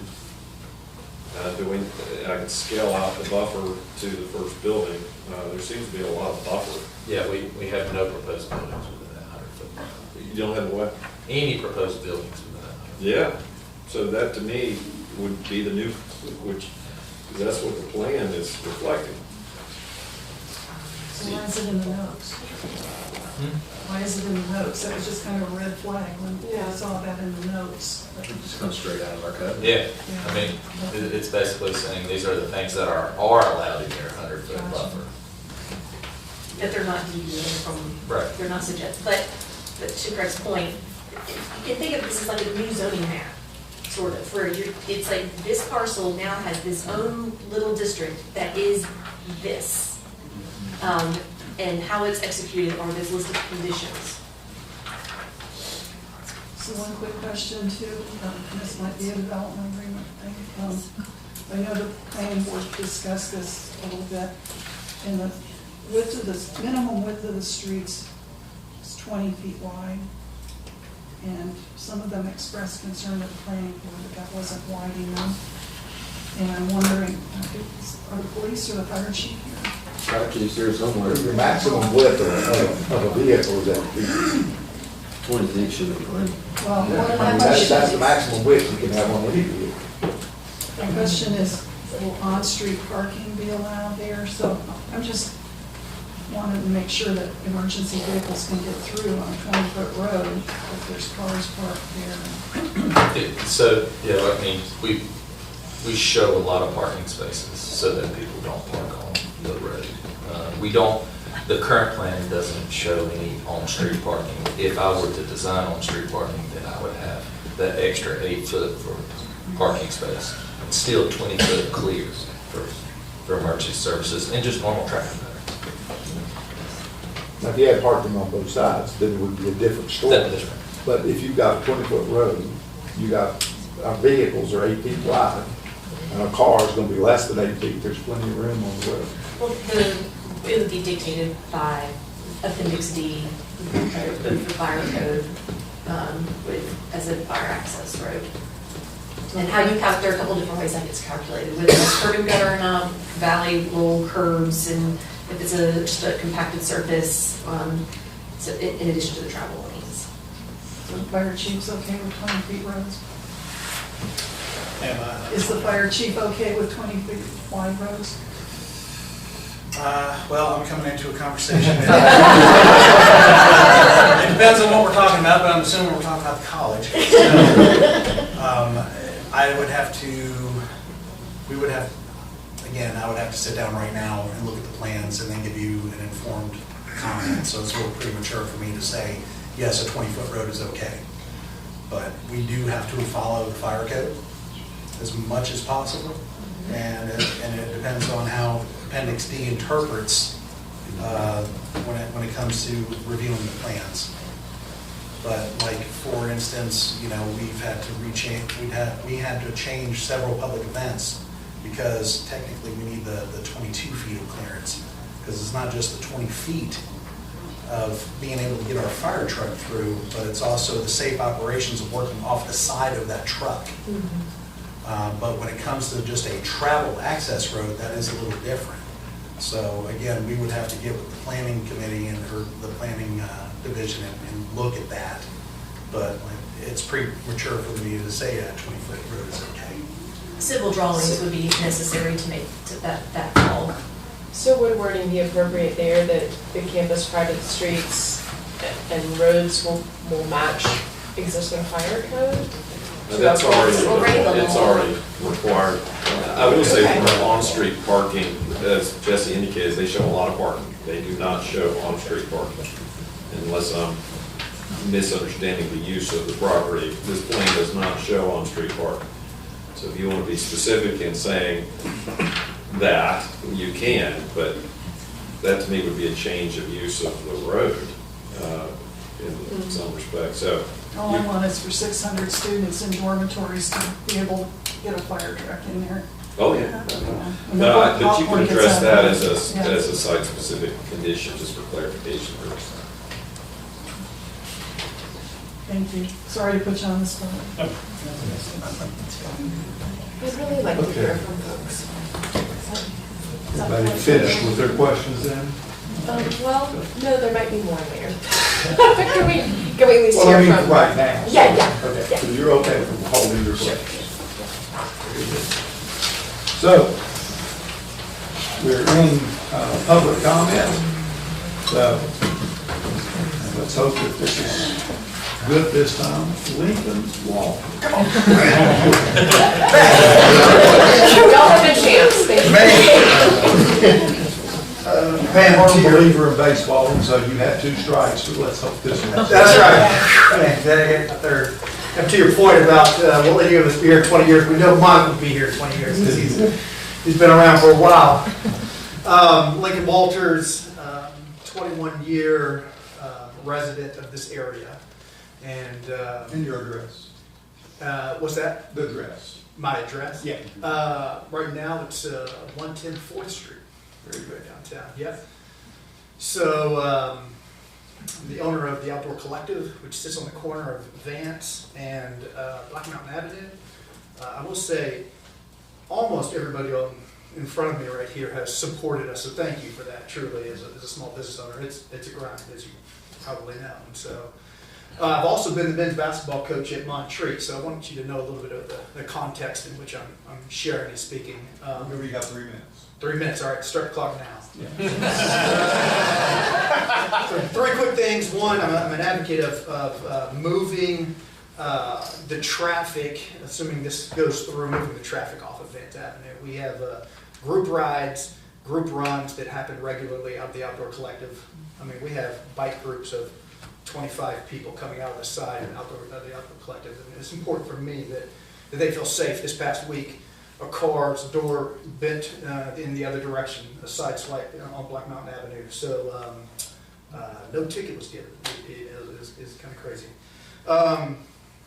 Secondly, I'm an advocate of diversity. I was a men's basketball coach, like I said, at Montreat College for 6 years, and have had the opportunity to invest in the lives of people that have come to Montreat that I don't think and don't believe they would come to this area if it wasn't for Montreat College.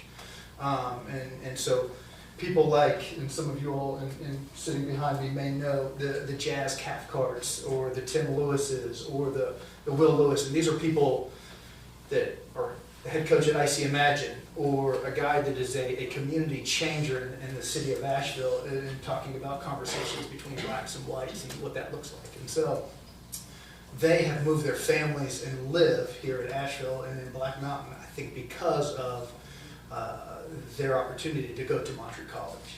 And so I hang my hat on at the Outdoor Collective of being a place of welcome. It's really important to me. And I'd love to see that grow, and I think with a place like a college or a university in this town, we'll see more of that, and that's important. Last piece is smart commerce. I think having a college or a university in the Black Mountain proper, as we think about commerce and what that looks like, and when I have more time, I'd love to talk about this, but that would increase. As a small business owner, that's important to me, that we have foot traffic through the doors. We got great food here. We have great commerce here. We got great retail stores here. So that's important pieces for me in this space. So. Very good. Thank you. Chris Curry.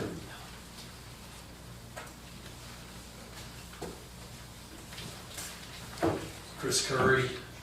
I'm a Black Mountain business owner of Catalyst Investment Properties. Thank you for holding this discussion. I wanted to speak on behalf of the college because I've had a chance to get to know some of our students, some of the faculty over the past few years, but as I thought about this, I realized what I wanted to say was about President and Joella Maurer, and who I've gotten to know personally, and they're going to be horrified that I'm doing this. But I really think that they're one of the greatest assets of the college. So I wanted to speak to that because I've discovered over the past few years that they're not only highly competent in their fields, but they have this rare combination of being unusually kind, alongside of being, and this is not my experience with academics, or not all academics, but they're highly nuanced and complex. And I had a chance to discover this, or start to discover this personally on a trip that they hosted to Israel. This was about 3 years ago. They hosted it for the community, and I was able to go, and I've done a bit of travel, have lived overseas, and so I knew the drill for going to Israel, that there are really two options, and I've been to the Middle East before, but really two options for these trips to Israel. The first being you go with a conservative tour and you get the pro-Jewish side, or you go with the liberal tour and you get the pro-Palestinian, pro-Arab side. And so I thought we're going to get one or the other. But part of my introduction to them was that's not at all what we got. By the second day, I realized that our driver was an Arab from the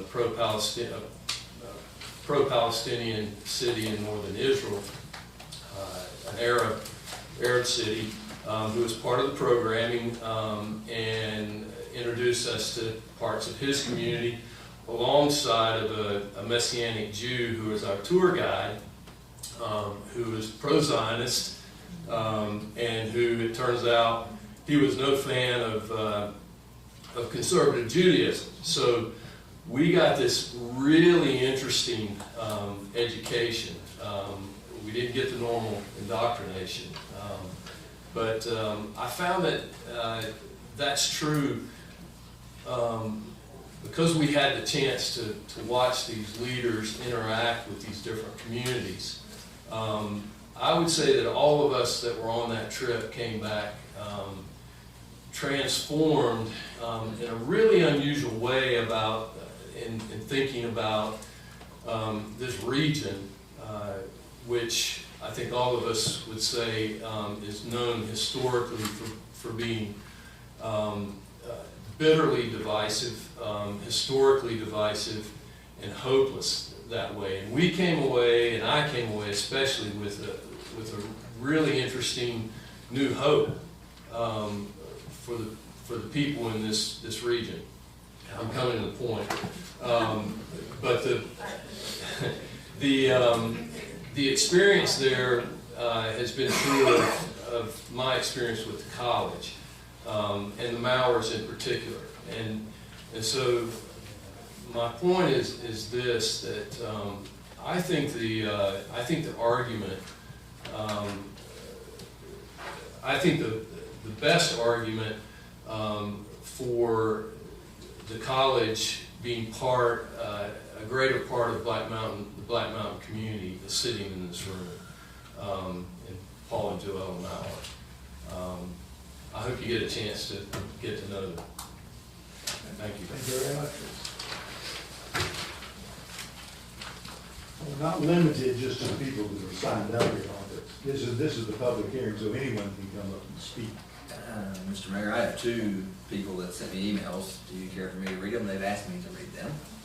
I'm wondering if we could start with the folks that signed up, since they thought they were speaking earlier, and then we'll get. You can go that way. Greg Freitner. In point of order, I'm wondering, I understood that for public hearing reasons, there was a 10-minute limit. Exactly. So there, what I think Alice wanted to do was to make sure that the folks that signed up, like yourself, Understood. have a chance to speak now and not wait until the second citizen comment. I appreciate that. Because this is citizen, you signed up on citizen comment. No, I believe I wrote a public hearing on there. Okay, well, but anyway, I'm just saying now you can speak on public hearing. Thank you. Thank you, Mayor and Council. My name is Greg Feitner. I live at 559 Blue Ridge Road. I'm approximately 1,500 feet from the proposed entrance of Montreat College. And while I recognize both their leadership in the cybersecurity space as an IT professional, I think it's a bit overly optimistic to suggest that you can simply alleviate the Vance Avenue issues, which I'm sympathetic to as someone who's riding a bike on that road. And almost been sideswiped myself. I'm sympathetic to those, and I think it's a bit, I just think it's overly optimistic to think that the interchange, which has been planned for over 20 years and has yet to come to fruition, will, along with Montreat's planning, will simply make that entrance not a traffic problem on Blue Ridge Road. Traffic on Blue Ridge Road has steadily increased in the years that I've lived there. It's at some times of day, and on some days I have to wait several minutes just to pull out of my driveway. Not to mention the pedestrian traffic, which it doesn't seem like we're getting much traction with the DOT on having any kind of pedestrian or bicycle access on Blue Ridge Road, and it's increasingly dangerous for the least privileged of our citizens who are just trying to get to the bus stop on Highway 70, and having more traffic on that road from students or perhaps from shuttles seems like something that needs to be considered a little more carefully. I'm concerned about how having the Montreat entrance and whatever gets developed, or if an intersection where, with traffic controls were to be inserted there at some point, how that would affect the plan for having a roundabout, which the community soundly gave input toward having as being a benefit to the interchange project. So I think that should be considered. Particularly as it seems like Blue Ridge Road is the easiest and most obvious way to benefit Montreat. And I wonder if, instead of Blue Ridge Road, about having the entrance on US 70, if that was considered. Perhaps it was, perhaps it really isn't feasible, or perhaps it's just cheaper and easier for Montreat to come in on Blue Ridge Road. As they're the ones that have $30 million and another $8 million, I think it should be on them to explore that, as well as to prove that it's not possible at all if we want to allow that Blue Ridge Road access unconditionally. Let's see. I'm curious about them encroaching on the stream buffer. I don't know what, this may go into the development agreement as to what types of studies they need to do in order to encroach upon the stream buffer. That was mentioned in some of those many pages of documentation that I saw on the internet. And finally, this development, it does have significant impacts on the experience both of residents and those who use Veteran Park. And so as the agreement is finalized, I urge Town Council and the Planning Board to consider that y'all's biggest responsibility is to the citizens of Black Mountain, and in particular the surrounding community. And changing or easing the burden for an organization that's well-funded isn't the goal. The goal is to look out for our community.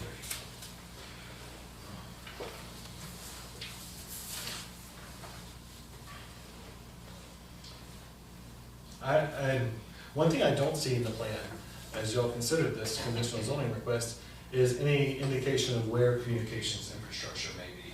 So what do we have to look at in terms of utility lines?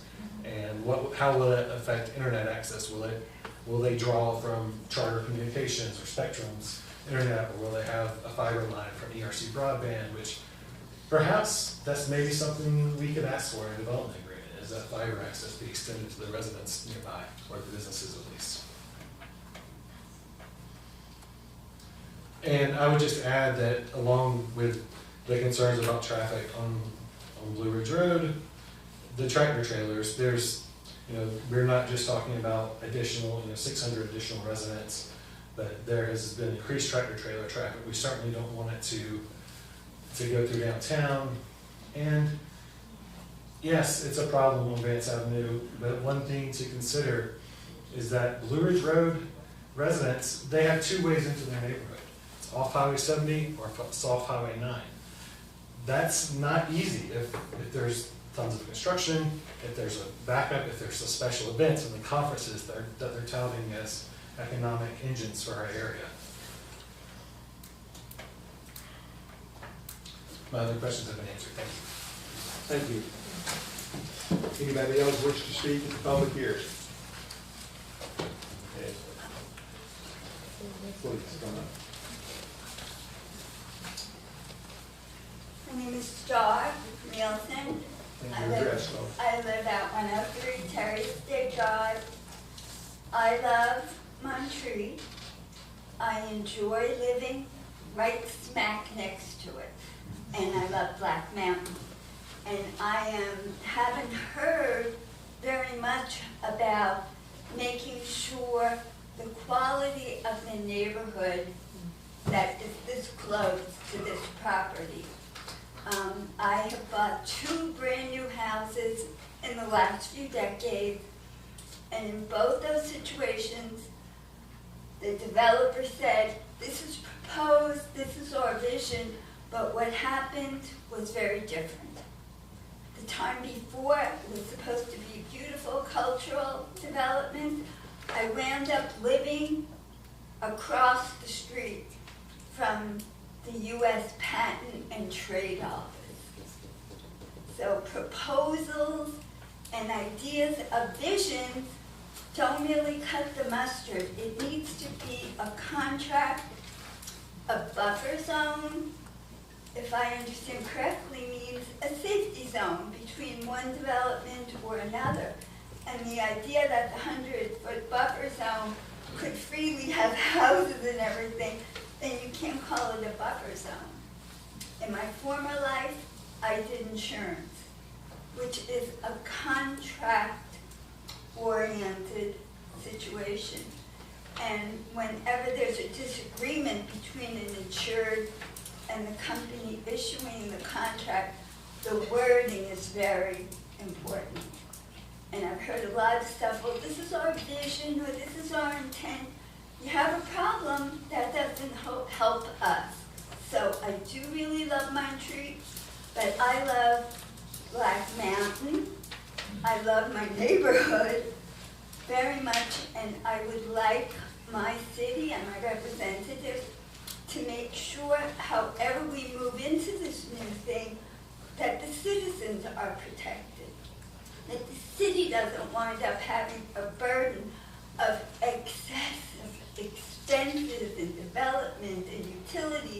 and water to support, as this other gentleman said previously, a very well-funded organization.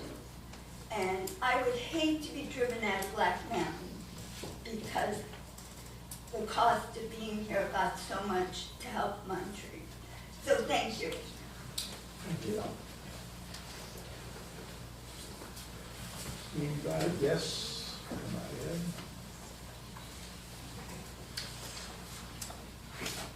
Rick Tozier and Jen Tozier in the back 704 9th Street.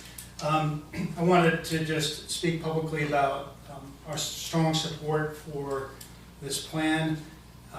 I've been a professional builder for over 20 years and have worked on a lot of site plans and think that Dr. Maurer and his team has done a really wonderful job being thoughtful about the layout of the property, the uses, the protection of streams and buffers, and in particular, the treatment of the neighborhoods in the area. It's hard to develop a piece of property like this and take all those into consideration, but I think, in my experience, they've done a really wonderful job. And the other thing I wanted to add is I've had experience recently where I have a personal project going on, and I saw on Facebook 3 months ago that some of the Montreat wrestling team were hiring themselves out for pay. And so we called them up and said, hey, why don't you send a couple guys? And they sent us, and I've had them almost every weekend since then. It's a great reminder that there's a lot of really strong young men and women out there. They're good members of our community. They represent the college well. And then last thing I'll just say briefly is, as a small business owner for over 20 years, I think that college, with the students that come and spend money, and their parents, it's a wonderful thing for the community, and especially the cybersecurity building, I think is a great asset to us. So, I'm sorry I didn't address you. Mr. Mayor and Council, thank you for your time. Thank you, Rick. Are you still going down the list? Yeah. No, this is for Okay. public hearing here. Okay.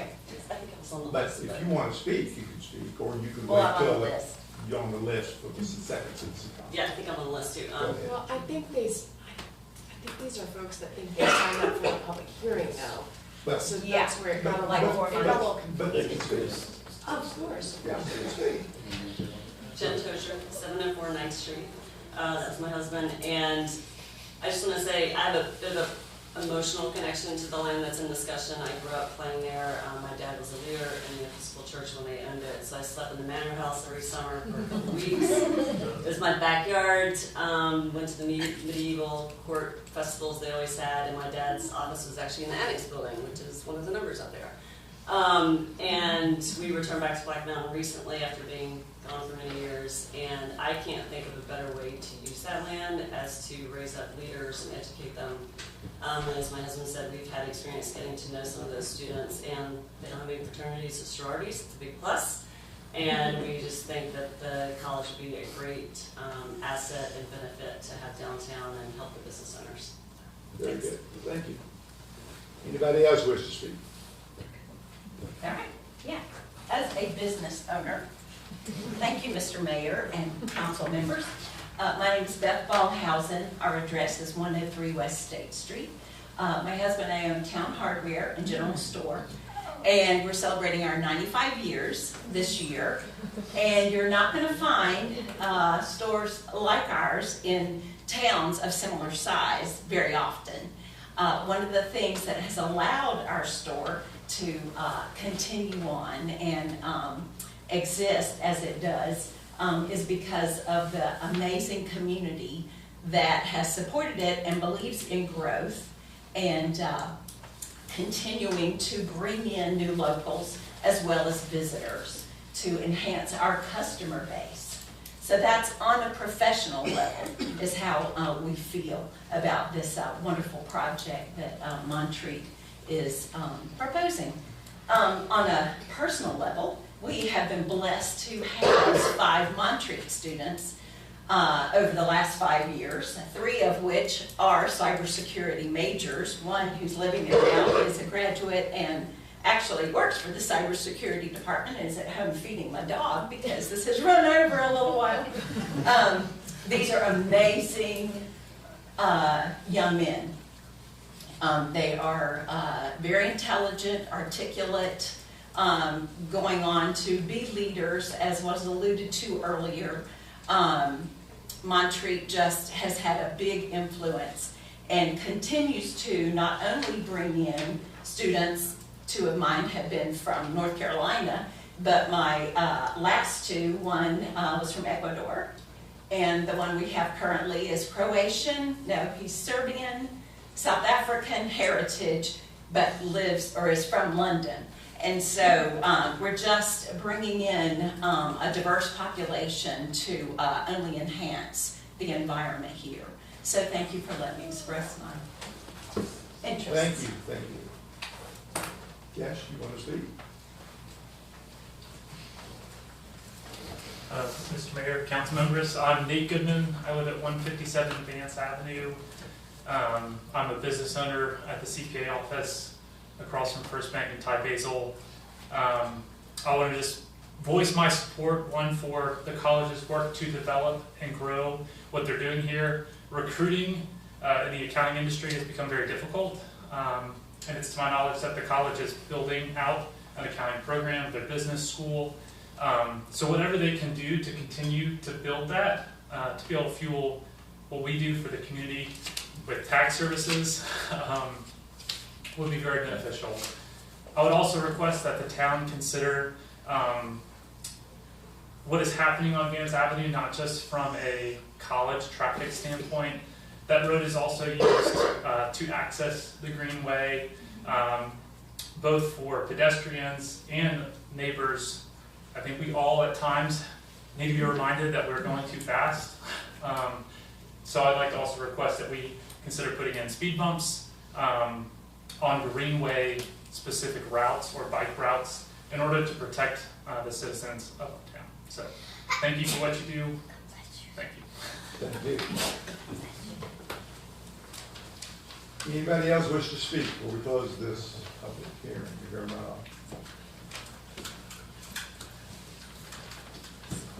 Hello. My name is Todd Blackstone. I live at 102 Terry Estate Drive. And to give you a visual reference, that square up in the corner of the site map, that's 3 sides of my property that Montreat owns, and then y'all own the other one, which is the road.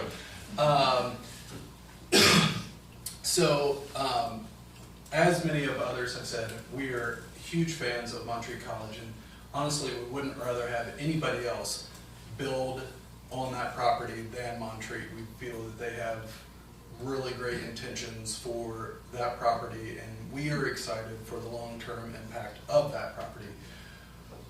Similar to Star and a few others' concerns, if things are not in writing in a very detailed way, we have concerns from our protection of a neighborhood in that manner. I as well have concerns around the soft language of the buffering and what is able to be done in that 100-foot buffer. Frankly, I and my community of Amy's Way would like to see actually a stronger barrier than just 100 feet. When you look at the site map that they have now, outside of maybe their baseball field, which sounds like there's contingents as to whether they would even move to the baseball field or not, they're not going to be using any of that buffer, and if this is the true master plan, I don't see any harm in putting that in writing, a stronger barrier for the residential property around the college. So, that would be one aspect of it. In conjunction with that, town is directly through our neighborhood from where the college students will be accessing via foot traffic. So we would also love to see some sort of actual dedicated plan for what the students would be using from a footpath from the school to town, because as of now, they are multiple miles away up in Montreat. When they are at this location, they will be a half a mile away from being able to get to downtown. So the foot traffic of the students will be very much of an impact on our surrounding neighborhood, which, our concern is not necessarily during the day. Our concern is, students visiting the local establishments at night and then, rolling through our property at 2 a.m. on their way back to their residential hall. So, we would love to see, some sort of dedicated path that is intentionally designed so that they are, A, not using the railroad tracks, which I'm sure the town does not want, and 2, that they are not using residential personal property for their path to get to town. We would love to see Montreat offer offer a barrier option to anybody that is a residential, who owns residential private property. We do not think that that's much of an ask. I believe that that's actually only 8 properties that share a border with Montreat, and if they could provide some sort of fence or some sort of wall that would protect our property from their property, that would be very much appreciated from a residential side. Let's see, what else? The comments about, I think Pam brought up the comments about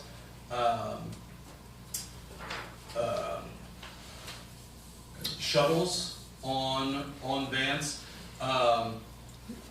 President Maurer had indicated that he did not believe that that was a concern of the community. I will comment that that is a concern from me at least, and I do not believe that there would be the explanation of, well, most of these students will be able to be driving and have a parking spot, so the shuttle should not impact or grow that much.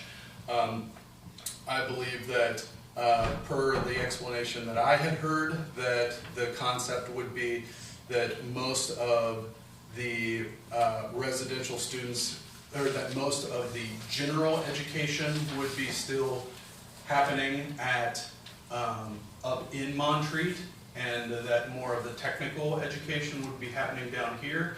So presumably, those students would need to be getting from their residential halls up to Montreat, and I'm sure you've all been up to Montreat. There is not parking available for all of those students to be able to pull up there and easily access that. So shuttle will absolutely be increasing. We would love to see that all of that traffic be moved to, dedicated to Blue Ridge as well and taken off of Vance Avenue, especially considering that Vance Avenue is now going to be a part of the Greenway. We also have many bus stops that are happening along that way. Buncombe County bus stops along that path. Yeah, thank you.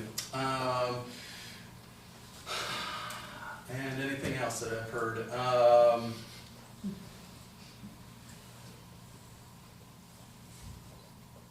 Yeah, I think that mostly satisfies the things that I've heard today that, we would like to look at and have addressed from a more very detailed, very specific verbiage standpoint. I am all for, again, we are all for Montreat building here. We just very much would love for there to be specific verbiage around how we as residential neighbors to this institution can be protected in that manner. Thank you. Very good, thanks. Anybody else wish to speak before we close the public hearing? So, do I hear a motion to close the public hearing on the zoning issue? So, Okay. All in favor?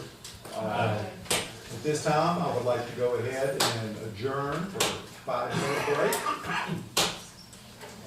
come back.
minutes to the agenda here?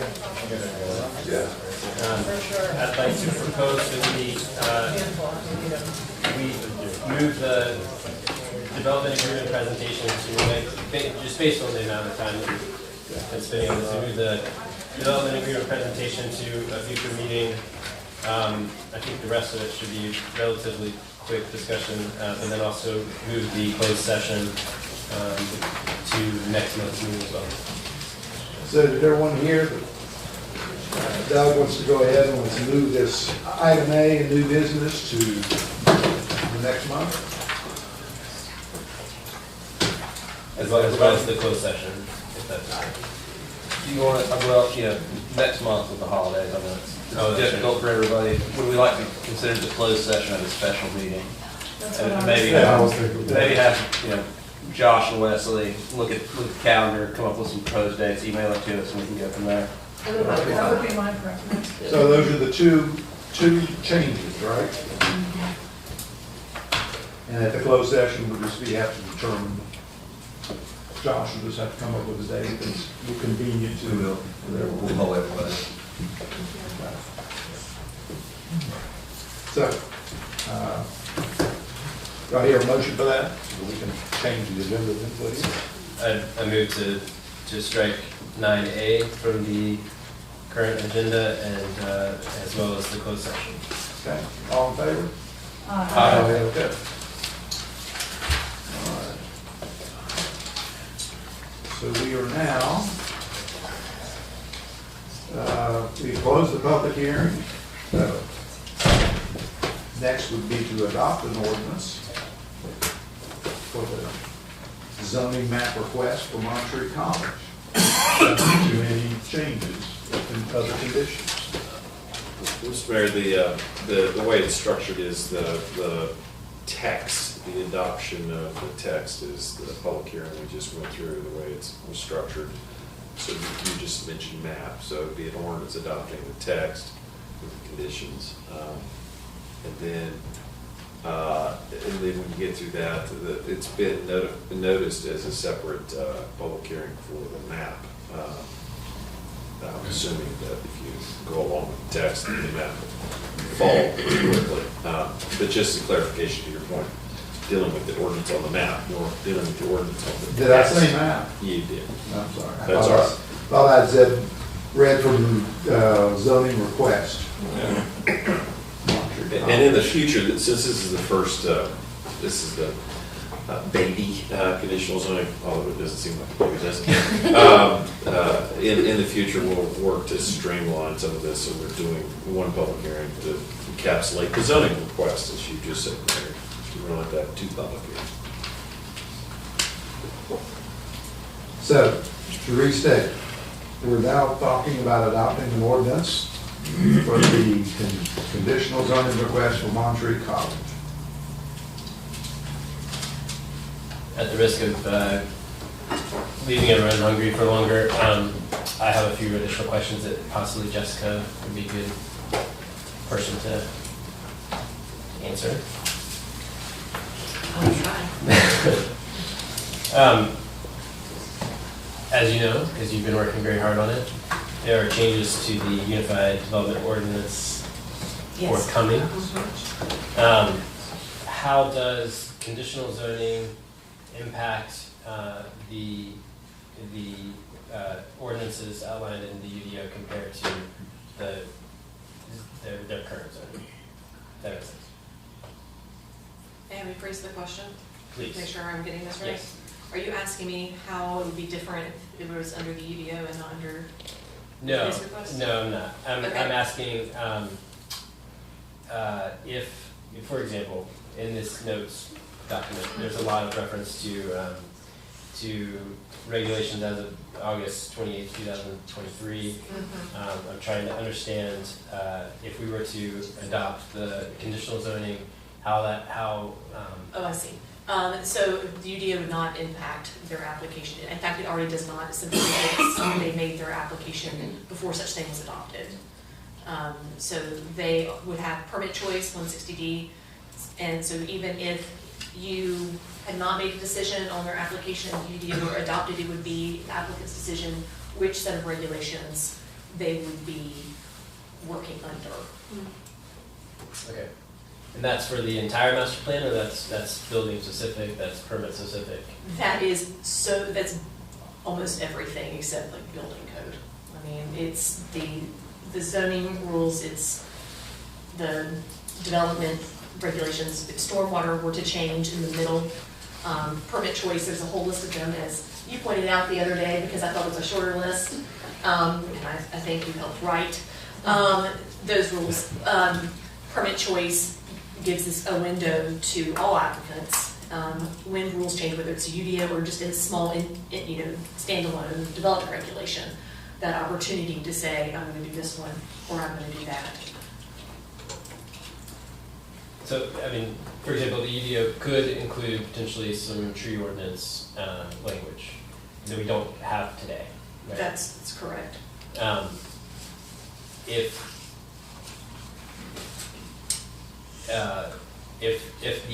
the dorms are 10 years out, right, and are not subject to the window of being able to choose which I forget the language you use, but Permit choice. Permit choice, because it's 10 years out. Does adopting conditional zoning change their ability to, or their requirements, I guess, under So Jessica's correct.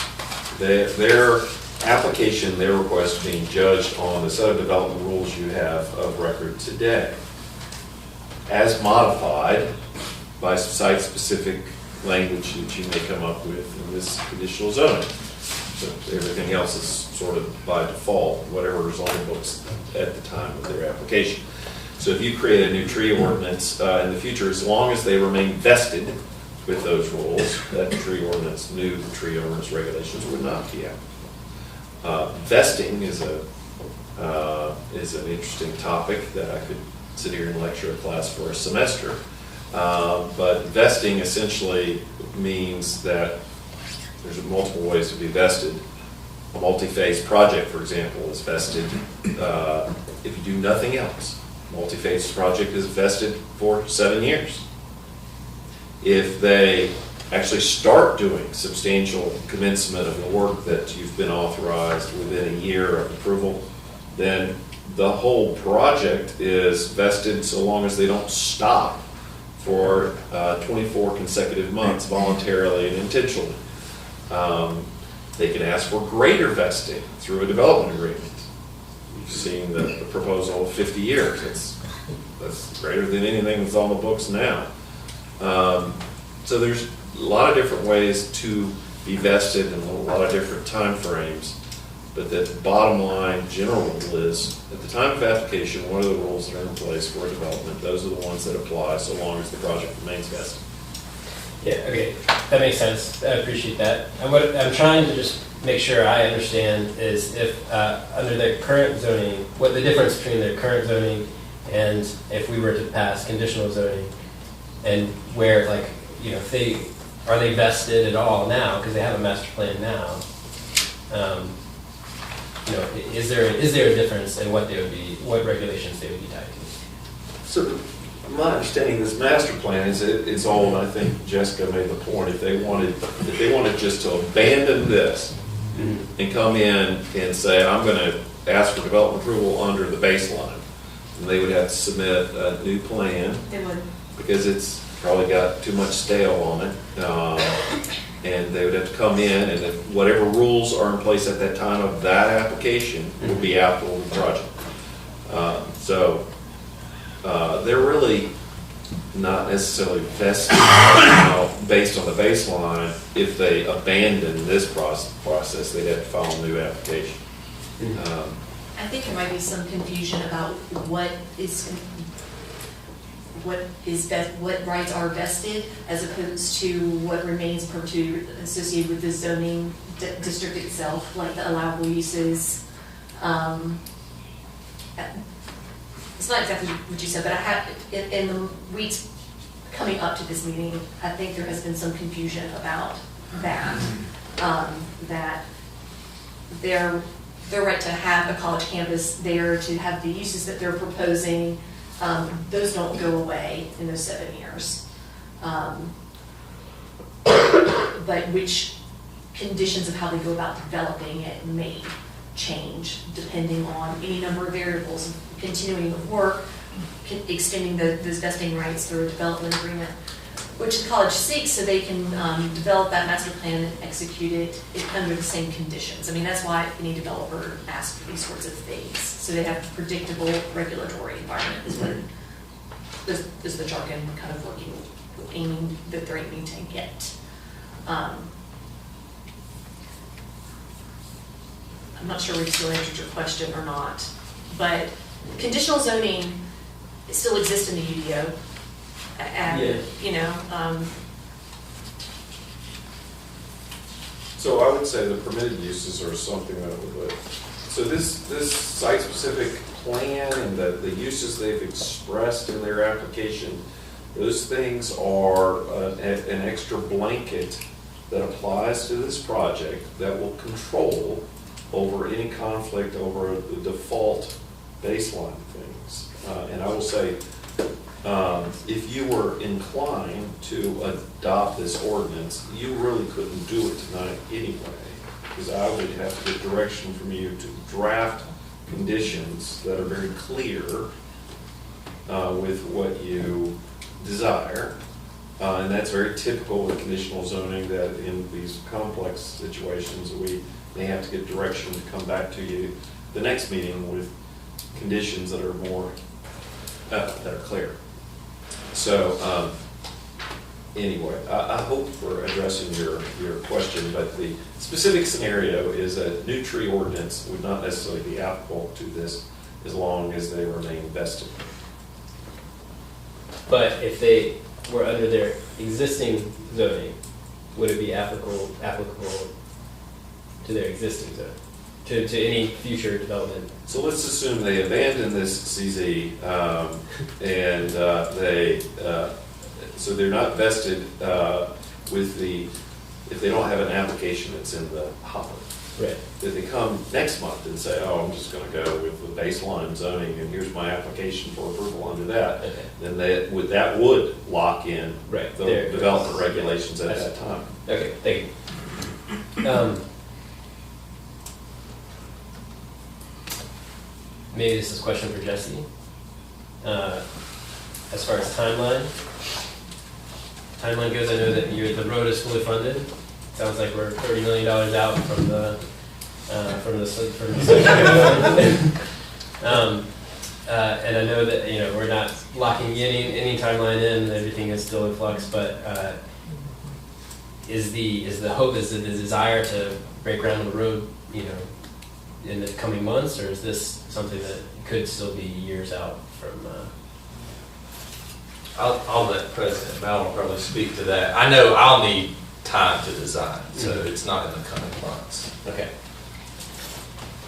Vesting rights, though, would come also, significant improvement and more substantial work includes engineering documents, not just moving dirt. Correct. There's that. a lot of behind the scenes things that might be substantial commencement. I will say that's one of the areas that I put a note about clarity about the access road. It says it'll be done in the first phase. Well, that could technically be at the end of the first phase. Generally, when I see these things about access being sort of in place, is you would make sure it's in place before you pull the first building permit on something. Mm. So before they pull a building permit on anything with the access roads in, or before they get somewhere that you have something other than it'll be done in phase one.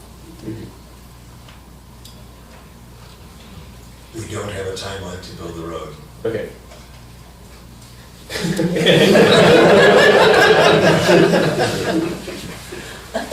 like the project.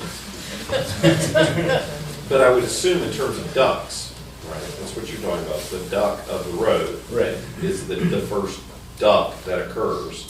That's what was represented.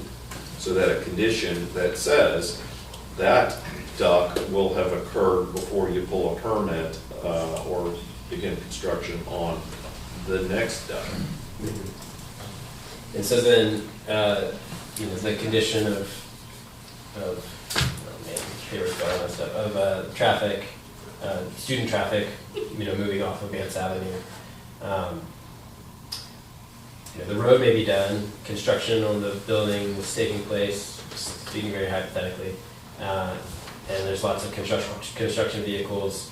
It may be in the best interest of Montreat College to keep student traffic off that road, to not interfere with construction vehicles. So I guess, and this maybe what you're referring to here, the clarity of when those gates would come up and when student traffic would pause on Vance Avenue. It seems very ambiguous and seems very unclear at this moment. Yeah. And also too, because of the athletic events. Right. That are ongoing now will continue to be ongoing, even before and after the road is built. Ultimately, until it's safe. Like if it's a construction site, you can't put traffic on it. Sure.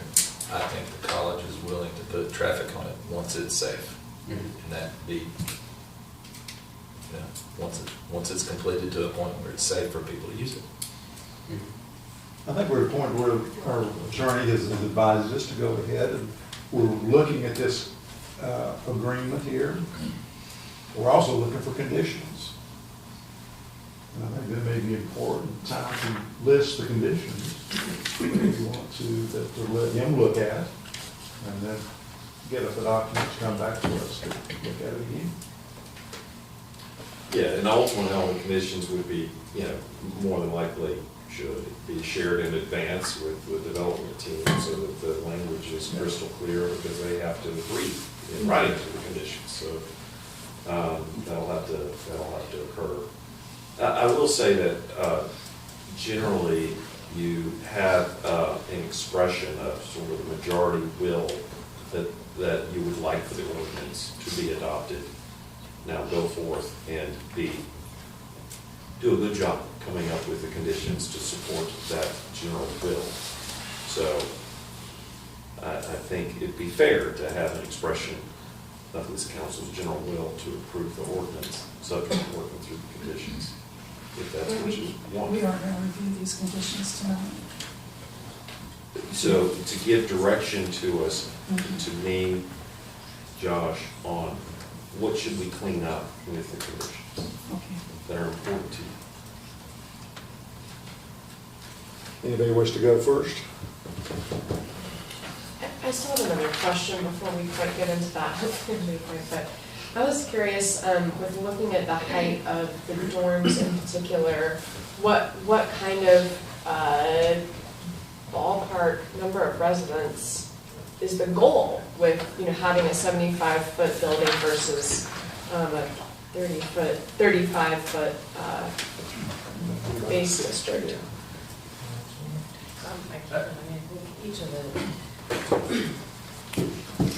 Each of the dorms, as designed, hold about 160 students. And so part of our look through the master plan was to balance the number of buildings and the footprint impact on the site with the required number of residences that we need to grow both at Montreat and at this campus. Collectively, sort of looking at the current inventory of housing on the Montreat campus and how to grow into the future by supplementing that with what's at Black Mountain. And so it was a balance of 4 stories of residences in 4 buildings to minimize the footprint impact on the site of additional buildings of lower density. So you're when you said as designed, that would be the 4-story version? That would be a Okay. 4-story version times 4 buildings, so 160 residences in each of those 4 buildings to reach that goal of around 600 residences on this campus to supplement the residences already on the Montreat campus. I feel like I wrote down the wrong number. How many students per building? 160. 60. Okay, thanks. Yeah. I flipped my 6 and my 0. It's 8:40, so we're all hanging in here. Okay. Thank you. If I could ask a question or a comment around number 1 there, under the conditions, the new entrance off Blue Ridge Road should be included in phase 1 of the project. It was in my notes to be a little clearer about that and to say it would be first. Yes, what we've suggested, and Jesse, I would suggest that you go offline, because we're not gonna get through this tonight, and give us proposed language to address timing. But I would suggest you tie it so that that gets done before some permit gets pulled on something else. So that, you know, it's being done before they start building things. Okay, and along that line, I did want to address the concerns of one fellow I had that lives on Blue Ridge Road about the traffic and so on. And it's my understanding that we approved a Blue Ridge corridor plan some time ago. We sure did. And that should tie into this, right? That at some point, funding is always the issue. That would alleviate some of those issues. We did the Blue Ridge Road Small Area Plan, which was with land use and transportation, and it does call for some roundabouts for traffic calming and also multimodal transportation. Blue Ridge Road, from DOT standards, has significant capacity for additional traffic. I know people don't want to hear that, but it's just how it's designed. Its design standard is for more cars. And the modernization of Blue Ridge Road is something we keep advocating for at NPO. It has not been super competitive yet. I think it will be competitive once the interchange is built. Unfortunately, NCDOT is very reactionary and reactive, and so they're looking for it to be a headache before they're willing, if they seem willing to put in infrastructure to modernize Blue Ridge Road. In modernizing Blue Ridge Road, we should be able to get complete streets applied because of NCDOT policy for that, which would put in the multimodal improvements at a maximum, at least under current policy, 20% of the town, if not 0. So we keep angling for that. I think we'll see it, we're just not sure when. But still, we're looking at Blue Ridge Road still being a 2-lane. Yes, sir. beat. Modernization basically just is widening the shoulders a bit, making sure the lanes are all the same width and things like that. It does not include turn lanes or With the anything like traffic that. circle down Yes. at the new development. That's Sweet right. Road. That's right. But multimodal It's included in it, yes. Yes. Yes. I remember having a conversation one night about what side of the road that should be on. And the interchange infrastructure lines up with that, so one day. Yeah. I wanted to also, I just wanted to say I hear that concern. it's also my understanding that the idea about the US 70 access, we have a railroad issue. Is that access point for the Montreat College campus required railroad? Yes, there's an existing crossing. Railroads do not like at-grade crossings. And so that's why we've connected to Blue Ridge Road, the additional at-grade crossing. And at the peak of US 70, It's just two. west of that, you would have to have, what, 22 and a half feet I clearance studied from that the bottom of the previously girder to too. the You top of can't the get a rail. bridge over top of it. All trains now won't be able to carry 2 boxes. So there's additional clearance line. So a bridge from 70 over is not feasible to do. All right, do I hear some conditions that we can give to our The attorneys? next one I wanted to, unless someone wants to talk about number 2, I had something about number 3. Number 2 being the access points. Number 2 is bicycle and pedestrian facilities shall be included at the time the residence halls are constructed. I'm on a different page. It has some 300 words on the previous page, I believe. Here we go. Okay. Well, the number 1 I had was the new entrance with off Blue Ridge Road, so that's the list I'm looking at. I was still looking at the item summary. Up on the screen. Oh. Is that That's the right different than list? what's in the agenda. It's just got Oh, flipped on that. We got a lot of Item paper summary. up here, it's unbelievable. So much paper. Okay, all right. You're looking at the ordinance. Yeah. All right, so unless somebody wanted to talk about number 2, I wanted to go with number 3. Okay. So say access points at Vance Avenue and Terry State should be limited to official college vehicles and emergency vehicles. And I just wanted to consider that point that Todd, I believe it was Todd made about not how many shuttles it would take for that many students and making the shuttles go out the west side. And see if that's something we wanted to consider in good condition. Yeah, I was curious about size of the vehicles and if the town would have input on frequency.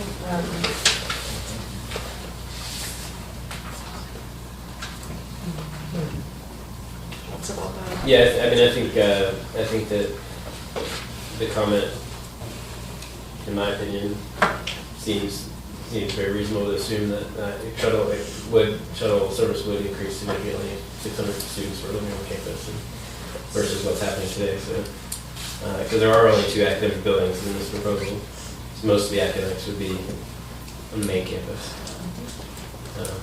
And I share the concern about too many shuttles on Vance Avenue.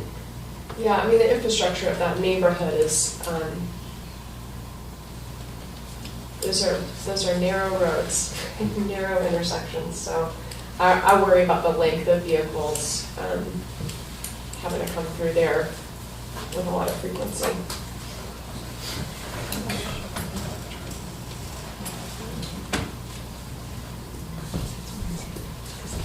And I think the language about timing, I appreciate that it is going to come down to safety. I wonder if there's some kind of way to agree upon when that safety bar is met, so that we can both have an idea of what that would look like, rather than maybe having 2 different notions of what that might be.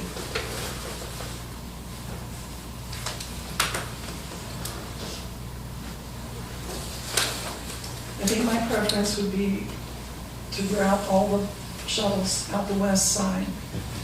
That's just me, just wondering what y'all think. I'm open to discussing that. Time-wise, it's not going to be that much greater. Travel time, I mean, yeah.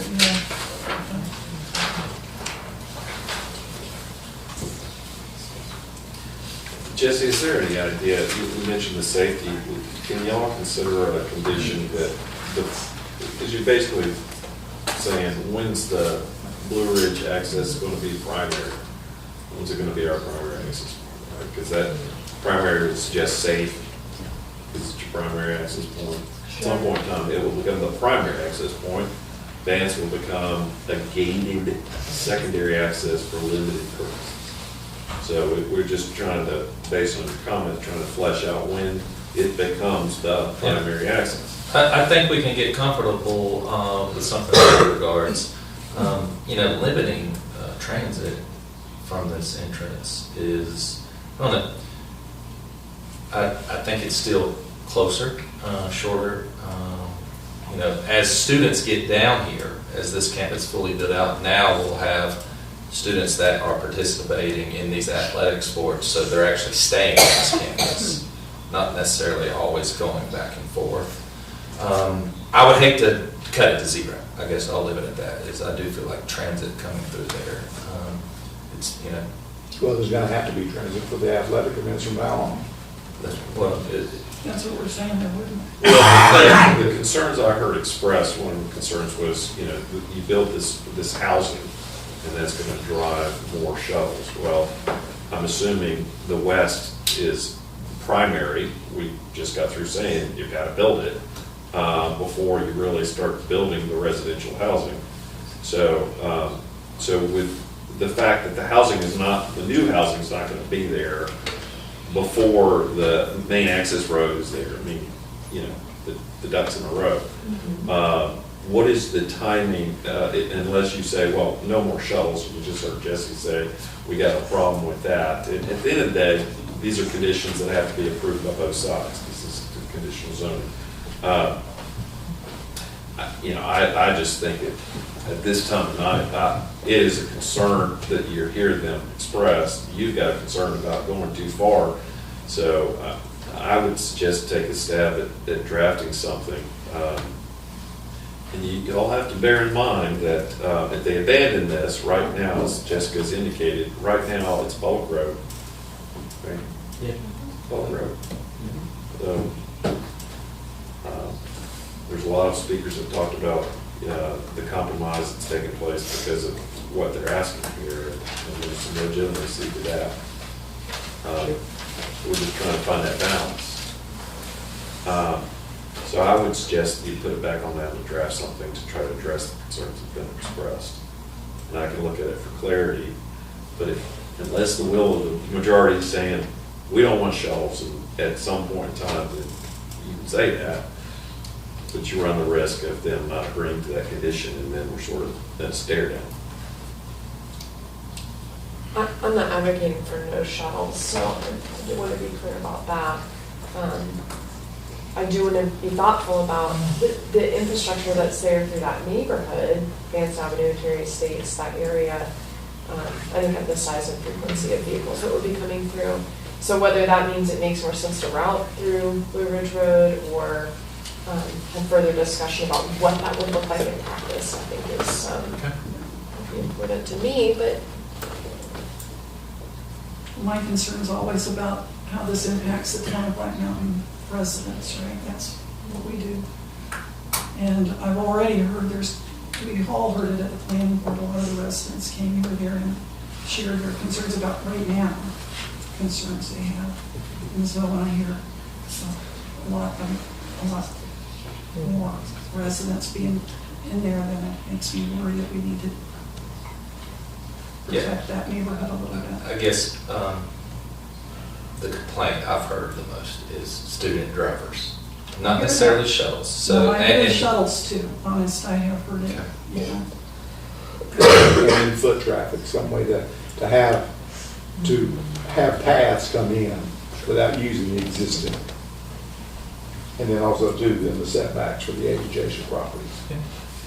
Jesse, is there a line here that having different kind of shuttle services, one that address the housing shuttle service needs, and I'm assuming the main campus in Montreat is not open till 12 o'clock at night or 10 o'clock at night. Maybe it is. I haven't been to college in a while. But a housing shuttle versus recreational facility use shuttle, try to delineate shuttles so that we can help parse out maybe what could definitely go the main entrance and what really is necessary to keep the reserve to be able to go out as secondary. Yeah, and I think we can kind of share our current shuttle service, how it's currently operating, and I don't think we don't want to get it, we want to have the least impact as possible, so I think we can work with that condition, get it right.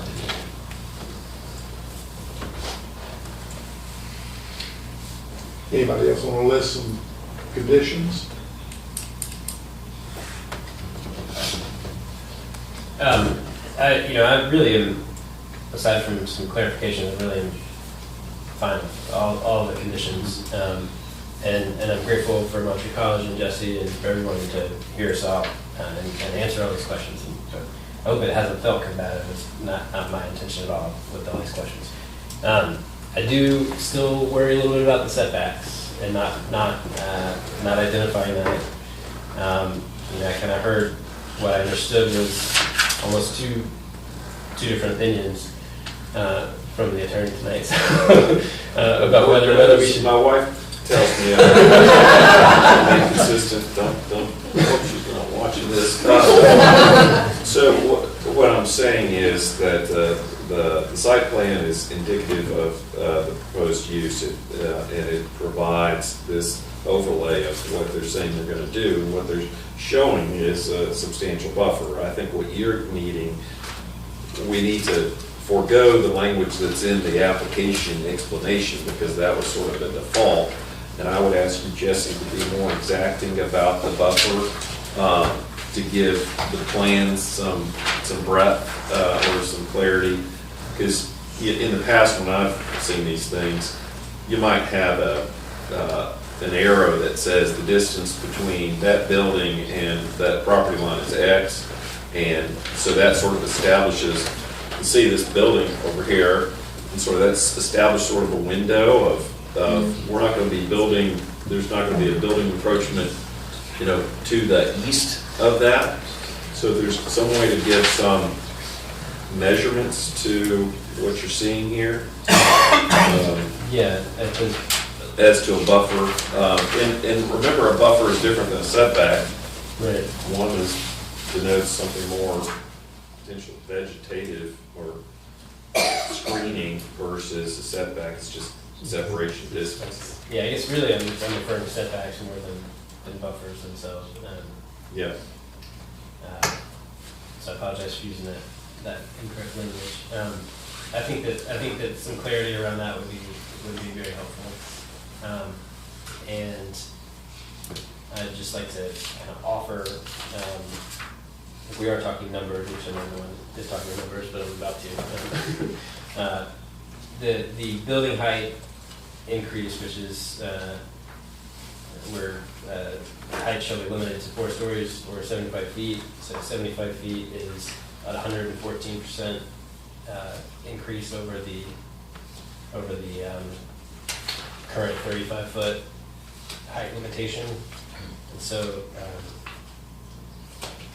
if we do end up having numbers as part of these conditions, then I would personally like to see something about 114% increase over the current 100-foot buffer, which would be 213 feet. But that's just throwing it out there as a possibility. Something to discuss. To be sure I understand, the height allowance they're asking for are for the 4 residential buildings? And so what is it that you're asking more from that, since those buildings themselves are, what would you say, from the perimeter? Well, do we know the height of the gym? I imagine that's over 35 feet, probably, right? Free. Yeah, there's a different height specification on page 5. What did I ask?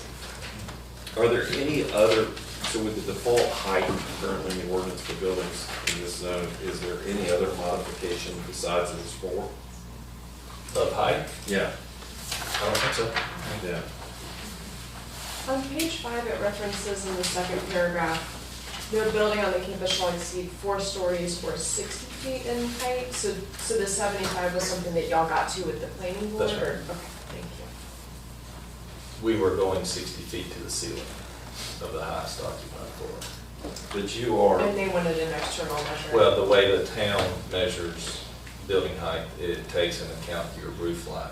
So architecturally, we're anticipating something that blends with a manor house, a little steeper pitch roof. Sure. So that's what we worked the planning board to get them. Thank you for clarifying that. Happy with the 75 feet. But you are clarifying that that language is maybe overbroad in the sense it says no building shall exceed. You're talking about I would probably, I think we do, the gym is probably closer to above 35 feet as well, so we do need to include that into the gym. Which one is the gym? Number 3. Which is the one that that's the one that most closely backs up against the residential areas. And that's kind of what I keep coming back to, is if, when we don't have specific measurements and, how things shift and play out once we get out on that land. Number 3 is clearly beyond 100 feet. Okay.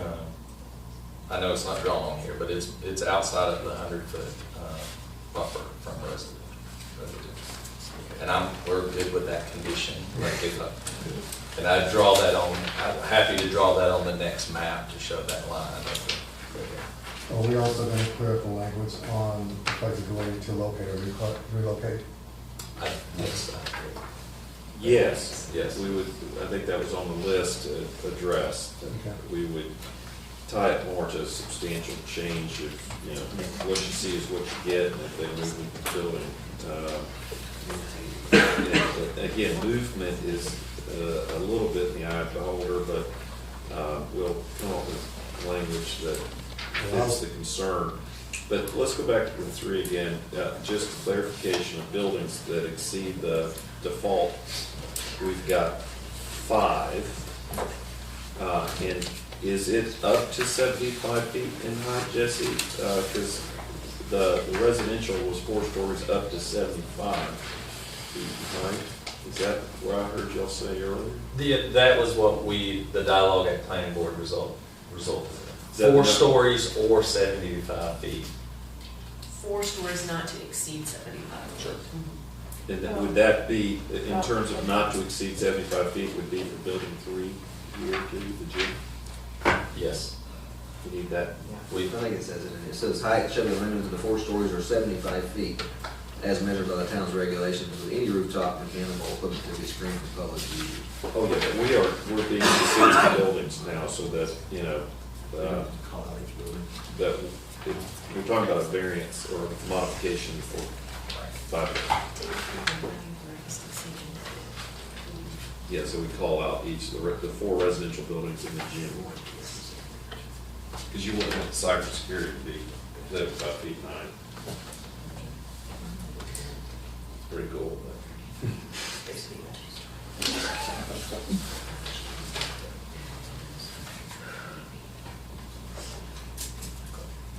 So the process is to get clear on these conditions and so on, let you all work on some language and then revisit it again at the next council meeting. Yes. Okay. And the sooner you get those to us, we can start getting to an understanding, then we can email sort of where we are in advance of that.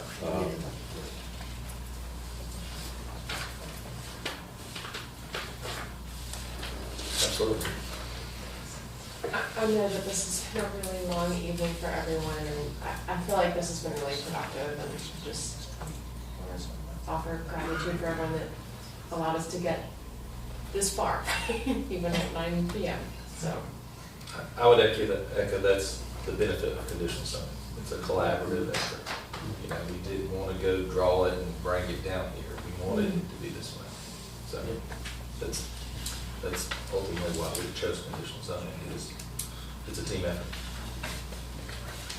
So just so we can get through get the elephant through the door,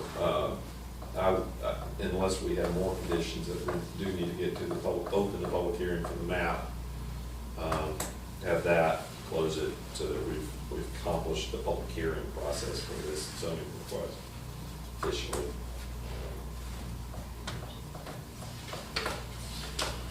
Do we need to close out this discussion at all, or do we need to vote to? No, we've already closed the public hearing on this, and we just haven't taken any action. We've deferred to council to go ahead and come back along with Jesse at the next meeting. So there's no table, it's all being done, this is just continuation of deliberation on conditional zoning approved on the agenda for next. So is everybody in agreement with just continuing this to the next meeting after the attorney comes up with all the conditions? With the caveat that we get through the public hearing on the map. Yes. Yes. Yeah. sure. Yes. All right, let's. I don't know if it's helpful to consider doing a special call meeting for the public hearing and the development agreement to separate that out from our regular December meeting. Is there a consequence I'm not thinking about with that? Just scheduling another meeting? And hopefully we don't have to have this, the next one won't be nearly as Sure. cumbersome. Okay, so we are at C. Public hearing for map amendment, Montreal. We've done this 2 ways. I think we'll just, as far as opening the meeting, we'll do it right now and just simply, do I hear a motion to open the public hearing? So moved. All in favor? Aye. Okay, all right. Anybody wish to speak? I think there are words explaining this process, a report in the file. Jessica, do you have anything to supplement upon the report? Not much, just this is step 2, it puts it on the map. We will have to reference the ordinance number for the text and the ordinance for the map to link them together, which we discussed earlier. But this just changes the actual map as opposed to the language.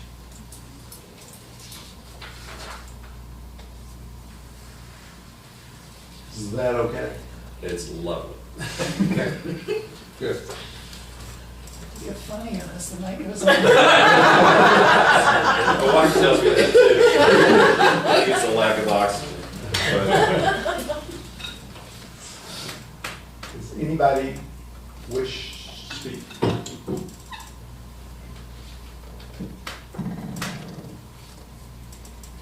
I move to close the public hearing. Okay. All in favor? Aye. All right. We are now to adopt the zoning ordinance. ZO 2323. We need to hold off, right? yeah, so this would be a continuation of deliberation on this ordinance as well.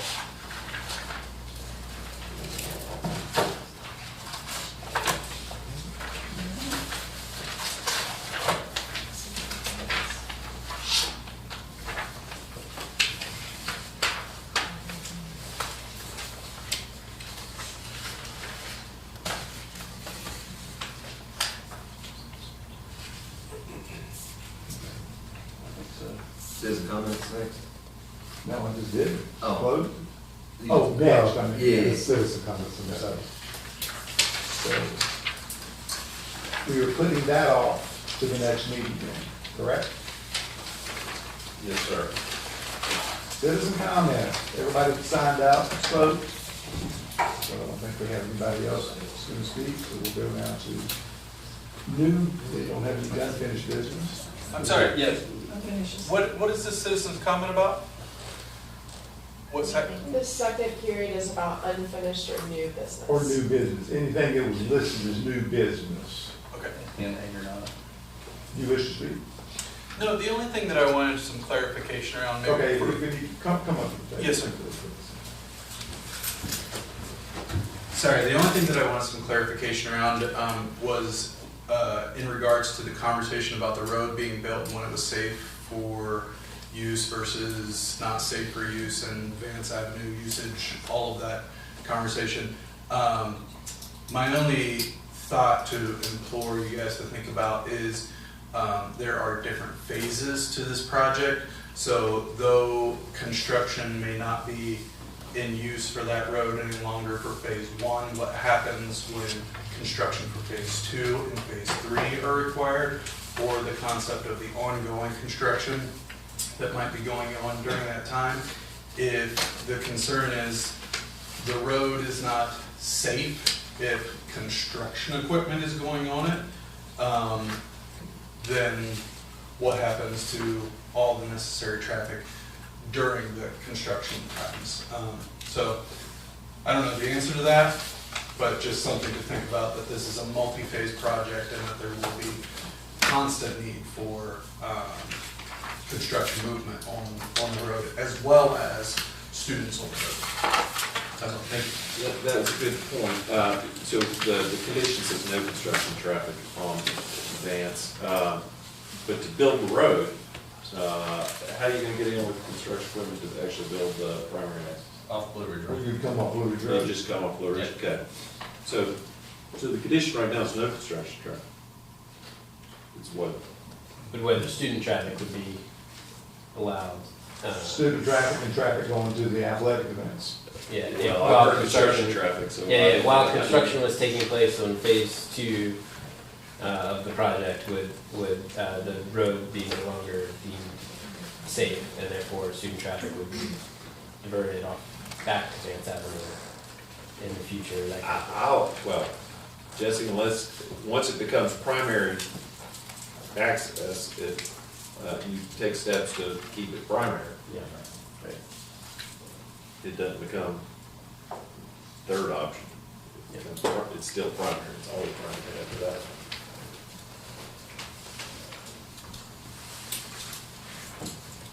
All right. Josh, I think we're going to new business, which would be, Actually, old business, unfinished, 8A, which would be our dugout replacements. I thought you might have left. Thank you for staying. Thank you. You're welcome. All right, so when we last met, there was a request to extend the dugouts on to 1 and 2, I think about 10 more feet. So you should have in front of you the updated estimates, which it went up $5,000 total, so it went from 66,428.92 to 71,428.92. I don't think they have that in front of them. They have the 66,000. I got 183,000. You do, but if you back out the 117,543, that's where you get that from. So Josh, what the amendment we put together for council to vote on tonight was for the entire thing, $189,000. That was for backstops. I thought the last meeting we said we weren't doing the Well, backstop. I kind of thought the same thing, and so maybe there was some loss in translation somewhere between you and Tammy, I'm not sure, but that's what got submitted to council. Okay. That's what we're talking about, is the 189, which actually should have been 183,971. So it sounds like that we should not have asked you to fund the backstops. It was only gonna be I mean, that's where we left the last meeting, $71,000. was funding everything but the backstop. Right, we left the last- Alternatives to fix the backstop. So you're all okay with funding the $71,000 for the, everything besides the backstops? Yes. Yes. Okay, do I hear a motion? Wait. This is too fast. There's still discussion. Yeah. So one thing that occurs to me about these 8 new dugouts is sponsorship opportunities. And I just ask the council to consider that as a factor. I mean, we can't promise anything tonight, of course, we'd have to vote on these numbers, but to me, 8 brand new dugouts are just a screaming for logos on them. And I think that could be a significant source of revenue to help offset the cost of these. And I don't know, you know, we have to come up with, you know, a certain amount for whatever, 5 years, and you get your logo on the back of it. So I just want to throw that out, and I would even suggest that maybe we form a little committee, me, and I'm happy to help, or somebody else, you know, Archie's been real into this, working with Josh to solicit sponsors for these dugouts to help offset this cost, since it's not budgeted. Pre-2020, we had a sponsorship packet, and we used to go and request sponsorships from businesses, but when COVID hit, we kind of just nixed that. We haven't picked it back up yet, so it's not out of the realm of possibility. This feels feasible to you. I think so. I mean, I think I like the idea, but most businesses, small or large, are also still struggling. So I feel to go and ask them for money at this time, to me, is an extra burden. There's some bigger ones that, it's worth exploring, let's just say that. Whether it works or not, I don't know. Well, we can still move ahead with this. Right. This, you know, the sponsorship, the cost of doing all this is not contingent upon sponsorships. And that you could then work on sponsorships with whoever wants to help you. That's exactly what I was suggesting. I like that idea, I didn't understand that quite. $71,428.92. One more time. $71,428.92. And that's for 4 dugouts at 30 feet, or 2 dugouts at 30 feet? that is for the 4 dugouts on fields 1 and 2. Being the longer ones, and then They were extended they went from 20 by 10 to 30 by 10. which was standard for high school. High school, yeah. I thought there were 8 dugouts. Well, there are 8. Oh, yeah, 2 of each field. The other 4 will remain 20 feet because it's T-ball and. Yeah. And field 3. So Because all 8 are getting fixed at 71,000? Yes. So with your dugout fencing, your concrete pads, your roof replacements, which we're gonna do in-house, as we can do that about $35,000 cheaper. And then the netting.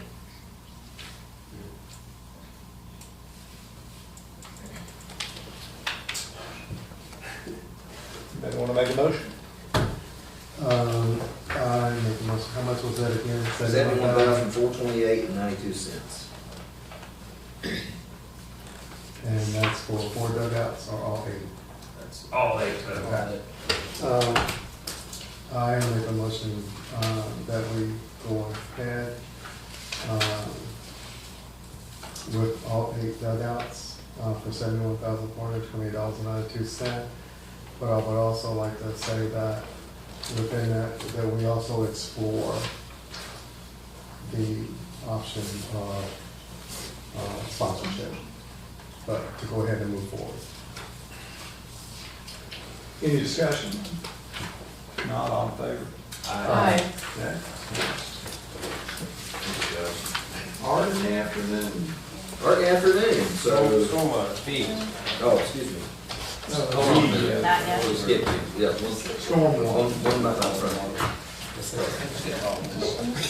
Corn food. Teasing you. I'm back. Doing good. Good pressure breath. You get funnier as the night goes on. I'm thinking it's everything's funny. Fire pants. Just past my bedtime. Okay, so the stormwater ordinance you have in front of you is, you will see there's a smattering of edits in there. Those are typos, clarifications, and some missing language. Most of what you're looking at there is not new. What is new, however, is very exciting and something we've been working on for a long time. And if Ann is still here, then she gets all the kudos. She's still here, which is great. We will be able to use a North Carolina State University certified inspector for our annual stormwater inspections. I used to be one of those, so if that gives you any indication about the level of skill it takes to get this certification, you do not have to be a PE. It is affordable and it is reasonable, and it's going to really take a financial burden off of our permit holders who are required to have these annual inspections. And also has a certification. Mine has lapsed. You will not see me out there doing stormwater inspections. Before you wait, did you say annual? I thought it was once every 3 years. Well, we do them every 3 years, but they have to be done annually. That's per the NPDS permit. And so I can clarify real quick. That we do them? Sorry, I think it's getting late. I think things are getting completed. But this is required annually to have an inspection on every private property SEM. The town has basically allowed single-family residences to do one every 3 years with the idea that it reduces the financial burden, and I do the off years. But developments, commercial properties, those are still on the annual schedule. thank you. Yeah. That clarifies that. So we had been asking for the state for this allowance for a while, and we were told no at first, and then they said every 3 years, so they tried to give us a little latitude, and Ann just stayed on them, and there was a change in leadership in Raleigh, and next thing you know, now we're allowed. And so persistence and a little shake-up in Raleigh helped us out, so we're excited that this will benefit permit holders. It feels like I asked, I'm so sorry.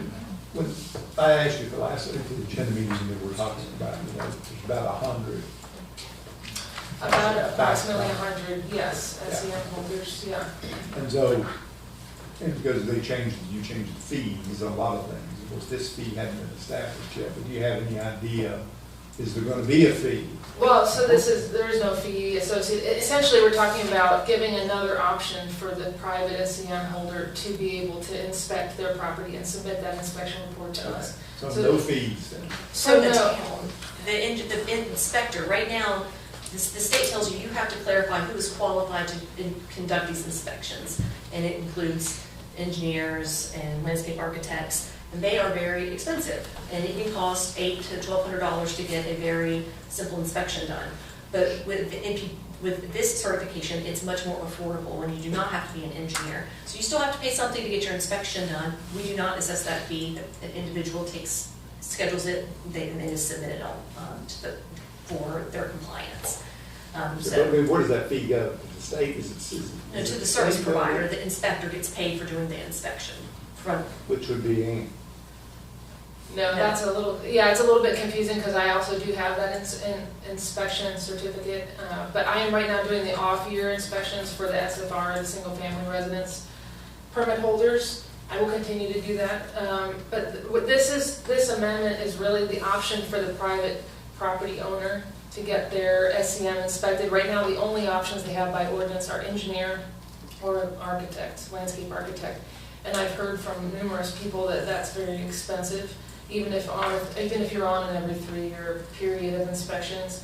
And what I've also heard requested is, can I become my own inspector? Can I get the certification myself? Both commercial properties, developments, and single-family residents have all asked me that at one point in time. And so, looking through the options, I basically reached back out to DEQ and asked them if this was possible. And they have said this is possible for this requirement in our permit, that they can For have all it. 3 categories. Yes, single-family residence, commercial, and a development with HOA. They can all do it. So say if Given Time Farms wanted to do their own, if they wanted to get somebody certified, they could do their own inspections. But somebody that just has one house and has their requirement to do an inspection every 3 years, they can become their own inspector. There's a cost to it, but it is less than the cost of 1 year's Could you inspection. make sure I get a copy of that as to what it is, this cost? So we can We know don't what it is. have, it's, I don't actually have the cost. We have a list of inspectors that we recommend to people. We don't actually have their costs and what they charge people. I've heard a number of things, different things from different people that have gotten essentially different engineers or landscape architects or to do their inspections. I don't know what those costs are. I'm not trying to push it too much, but there again, if you do the inspection, will there be any cost No. to the homeowner? no, when we do the inspection, that was why we did that. Yeah, that's why we did that. I just want to be clear on that. Yeah, no, we're not collecting a fee when we perform it, it's the other Only years. if That's it's correct. registered. There again, And this- that's clear now. Oh, good, Thank you, yeah. thank you. Yeah, definitely. And so that certified inspection is offered through North Carolina State University Extension, and that's online, and people can do that when it's offered. So we're excited about it because it's gonna be a reduction of a burden on Absolutely, private property absolutely. owners, yeah. Good work on that. I'm Thank you. excited too, because it's, we want to encourage people to do this, not, it's that expensive, a lot of people might not want to participate, so whatever we can do to get people on board. Good thing. Yes, and if people even go that extra step and become their own inspector, it's an enhanced understanding of their system and of the stormwater management in general, which I think is also nice. Okay, any more discussion? If not, do I hear a motion? I was curious about the language in the exemptions. And I'm so sorry, you guys, I know it's so late, but development which cumulatively disturbs was crossed out to say adds less than 5,000 square feet of impervious surface instead of land. And I'm curious why that change is happening now. We we separated our ordinances out to have a land disturbance ordinance and a post-construction ordinance. Everything was mixed up and muddled because it was a model ordinance and the town a model ordinance throws the kitchen sink into it. And the town never teased apart the pieces it needed, so it had all this extra stuff. And so we pulled out land disturbance so it can operate independently of post-construction regulations. So more people might need this, even if you don't need this one. Gotcha. And so we have it's just cleaning up some leftover language to keep this separated. So we're not making a functional change to No. land disturbance. No. Ordinances. All right, now I'm done. All right, I move to approve ordinance 02321 and as amended in chapter 8, section 8.2 for phase 2 stormwater ordinance as presented.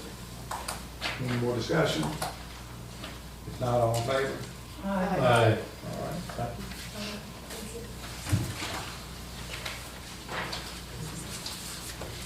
So, Now we get to all. Art Anthony, it's your turn. I've got you on your list, but I mean, I can handle it if you can't come up here. So these nice ladies, Stephanie and I cannot remember your name, I'm sorry. Katie.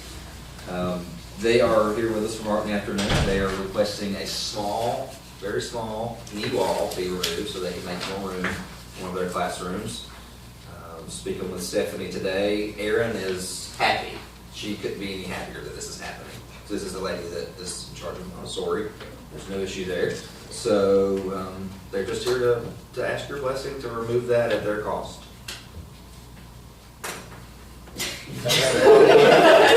We're gonna put a new floor down too. Yeah.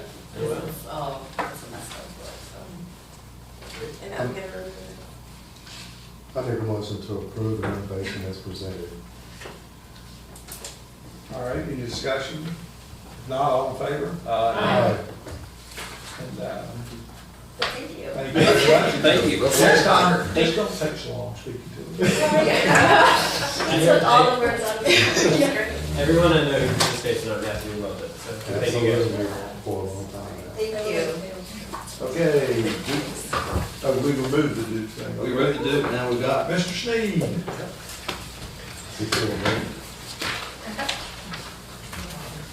I've listened to you guys talk, I'm hoarse. Yeah.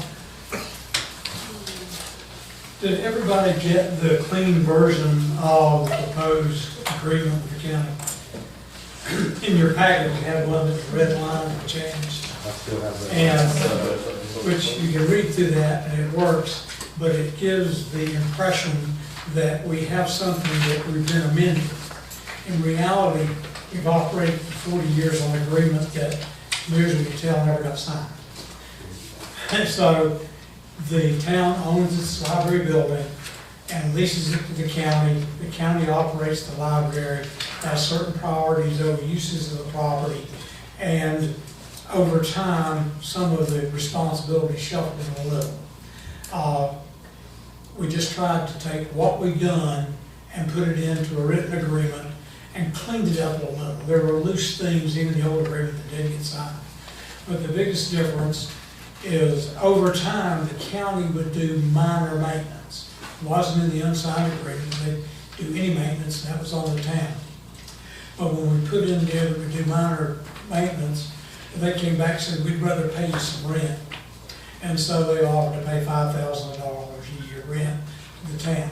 I've talked to the library board, they think the $5,000 is compared for the minor stuff that they had to county to change light bulbs, fix a faucet. That's more than enough money to offset what the county was doing in maintenance. Other than that, what you see in the agreement, if you're ready, is very much what's been going on for the last 40 years. There's not a lot of change, what's really happening. Control, we had a little fuss with them over the education room because that was built as a facility for the public, not necessarily in connection with the library. And so the language in here now says they'll get, if they have activities going on, they get the priority. But we get to operate, the public gets to use that still when it's available, and the library has to consent to that, and they consent to it through the branch manager of the library, and that's what we've always done. And Melissa's been doing that ever since she became the library consents. Don't know what else to tell you about it unless you have questions. The reason we're keeping the 1 year language instead of go ahead and extend it to 20 years? Or? No, they're the one that proposed the 1 year and I left it alone. I don't want you guys to have to sit down and do this every year, but with that rental amount without an escalation clause, I think you wanted to come back around every year, even if it's just a perfunctory vote to carry over another year.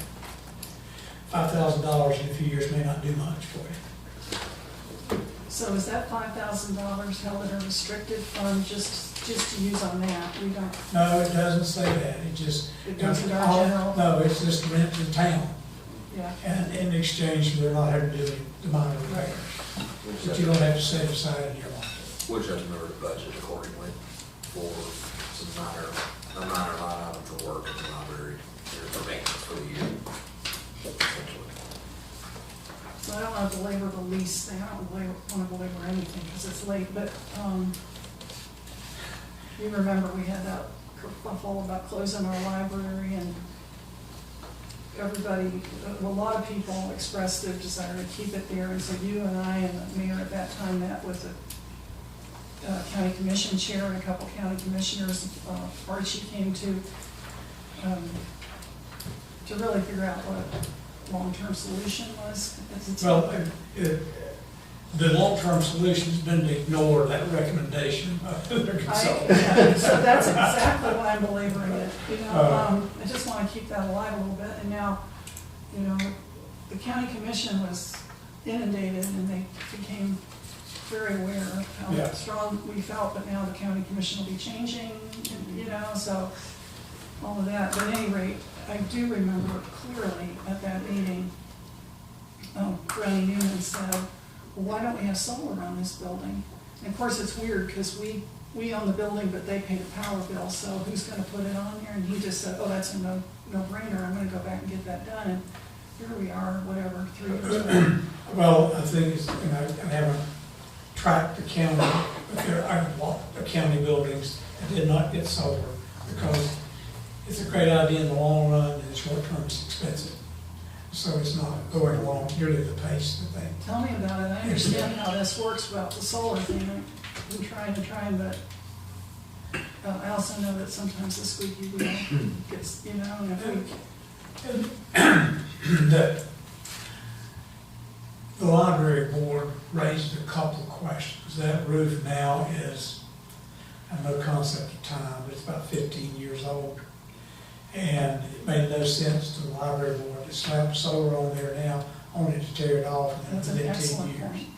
And so if you wanted to do timing, you'd want that solar to go on there right after your new roof. That was from the library board's perspective. Yeah, well, we'd have to start that whole conversation over again, once the county commission chair is elected, and we have to read. But I think Brownie was more optimistic than his budget.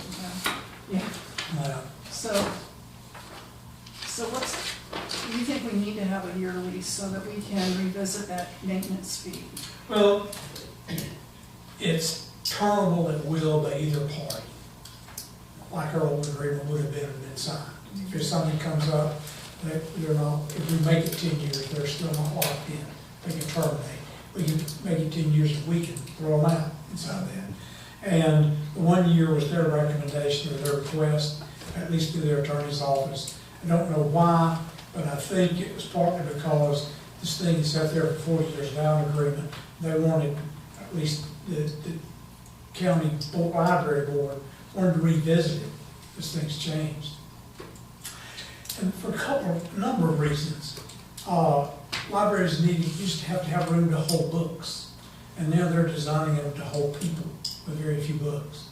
And so the maintenance cost will shift over time depending on the use of the library. And I think if that becomes something that's a lot of wear and tear because you have 100 people at a time in there, and 20 looking for a book, some of your routine maintenance costs are going to go up. You're going to want to look at the $5,000. And from the county's end, I don't think they really know what the change in the use of the library is going to bring. Well, my little soapbox is still that the library system in Buncombe County's been neglected for a long time, decades, and it's way behind where it should be. And I understand that the county has a million urgent needs, and always the library's going to get kicked back to the back burner. It's just, I'm sure they all want to help the libraries, but there's so many other needs. So, but I also worry, they had a whole plan and they ranked the libraries, and Swananoa was going to get renovated first, and I couldn't agree more, they need it. Black Mountain was number 2, and you're never going to renovate, they're never going to do anything if they've got a 1-year lease. Why would they do that? So I'm not complaining, I'm just whining here. It's frustrating. I don't know. That was not part of the discussion. We were just trying to get a process that had been in use for 40 years in writing on a piece of paper, so everybody knew where we stood. And if a change was made, we knew what we're changing. I appreciate that. I'm not criticizing them. No, It's just so frustrating about the library. I would like 5 years. Just so that we had something to report to, or at least something to work with. But the upside for us is it's our building. We have the ability to step in and throw some more money at it if we don't think the county's paying attention to it. But, again, it's been about 15 years. The library came in there and spent $300,000 renovating that building. It wasn't even their building. So I don't complain to them too much about the money they spend on our building.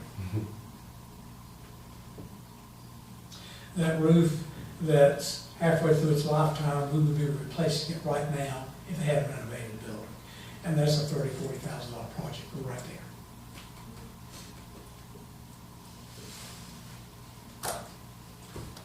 there. Any other comments? I hear a motion. If I may, Mr. Mayor, I'd like to suggest one change in the wording of what's signed. This reads that it will become effective at the time it's signed by both parties. This process goes from body to body to body to body. It takes about 2.5 months for everything. I would like to come, at least, that the motion could be that we adopt the lease agreement with an effective date being January 1st, 2024, instead of a date that both of us sign. That gives you a firm date, you get $5,000 and you know it's going to end. If you can get a motion to adopt it with that amendment, I think it'll be a little cleaner in the long run. Someone want to do that? I move to approve the one-year library lease as amended with an effective start date of January 1st. Any discussion? Not all in favor? Aye. All right. Thank you, and I am done. That's the last file, it's all yours.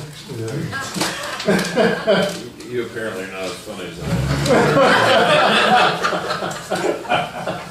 Thank you.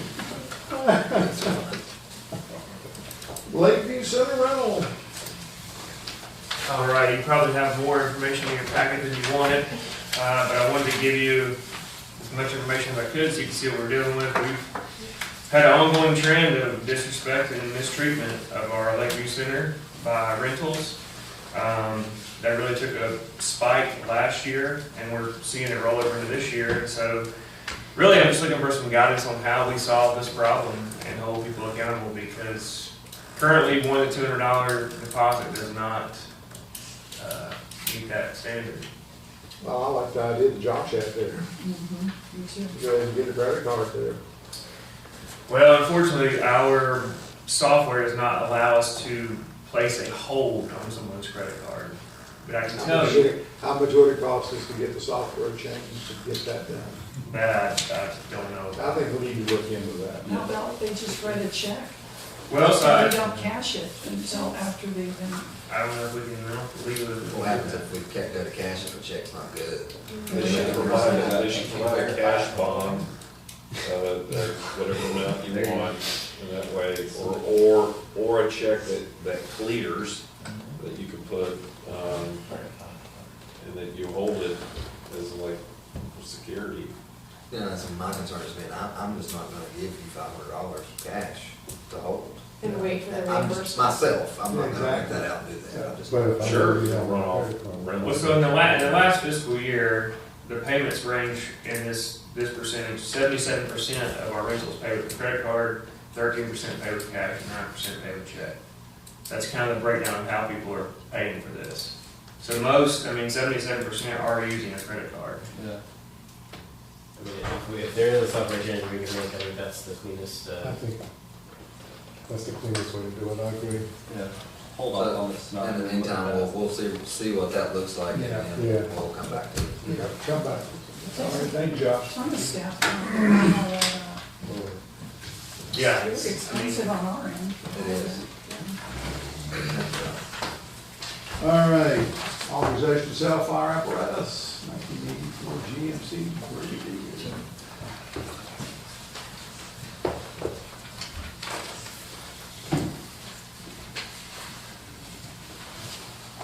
Good evening, Mr. Mayor. It was brought to my attention before a weekend gov deal that 1984 Brigadier GMC truck, because we're asking more than $10,000, it has to come before your approval. We're hopeful we might get 50, but we're very hopeful we might get 50. Shooting high, but a lot of eyebrows are raised by the people that deal in fire trucks, but the thing is that obviously no fire department is gonna buy this truck. Next year it would be a collector's item, but there are other industries, private industries that might be interested in a truck like that, especially the construction industry. I've seen trucks of that type turn into hydro seeders, or they rip the body apart and make it a logging truck, but. Or they use it for farming, Yeah. because my son bought a fire truck when he first started farming, and it worked well to irrigate. May and ask for $50,000 to, when we get a service truck. Well, I'll make a motion that we authorize the sale of 1984 GMC Brigadier as presented. Any discussion? Not all in favor? Aye. All right, good. Last item? The rating. The insurance rating. Oh, well, We will be brief with this, but Mr. Deputy Chief Jimmy Beans put some time in on this, so I don't want to cut him off. This will be, yeah, we'll be done in 5 minutes. Well, we'll just stick to the basics, but I do reserve the right to come back and present a more detailed presentation, because it is 9:30. Yeah. No, 9:42. So, 2018 was a class 4, we got promoted to a class 3, and effective February 1st, 2024, we will remain in class 3. We improved just a little bit. We have areas where we can improve even more, and I will present that to you. You'll see why. It's a benefit not only to our customers, our citizens, but the businesses in the area. you got any kind of approximate reduction in rate? I have reached out to insurance companies. I'm waiting on Ingalls Warehouse to give me an idea, because they're the largest facility on the East Coast, coastal facility. They haven't got back with me yet. So hopefully. Maybe when you do come back to present it in detail, you can do that, because it'd be good for the citizens to understand that, you know, we spend this extra money on the fire department, but there is a little bit of a benefit to you in the reduction of your fire insurance policy. Yes.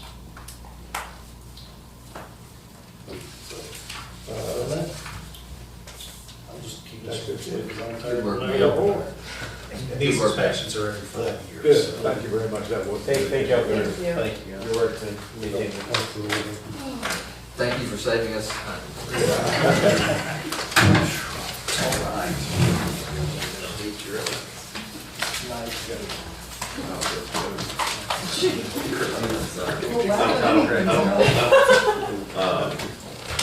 I don't have anything of a legal nature to add at this time. They did finish the budget. Didn't get a lot done legislatively, but it's thankfully over the budget process. I will say we are closed next week for observance of Thanksgiving on Thursday and Friday. So happy Thanksgiving. Thank you. Anything from the town council? I'll say thank you to those who put on the Veterans Parade on Saturday, Weston Hall primarily, I think, and it's just great to stop for a minute and say thank you to our veterans and their fight, so I'm glad they do it. Well, I probably should have given this disclaimer at the very first, but I forgot. I'm talking about Montreat, because my mother was a graduate of Montreat Anderson in 1930. Anyway, anything else? If not, adjourn. Welcome to West End. Yes, welcome to West End. Sir, get the rest. Thank y'all.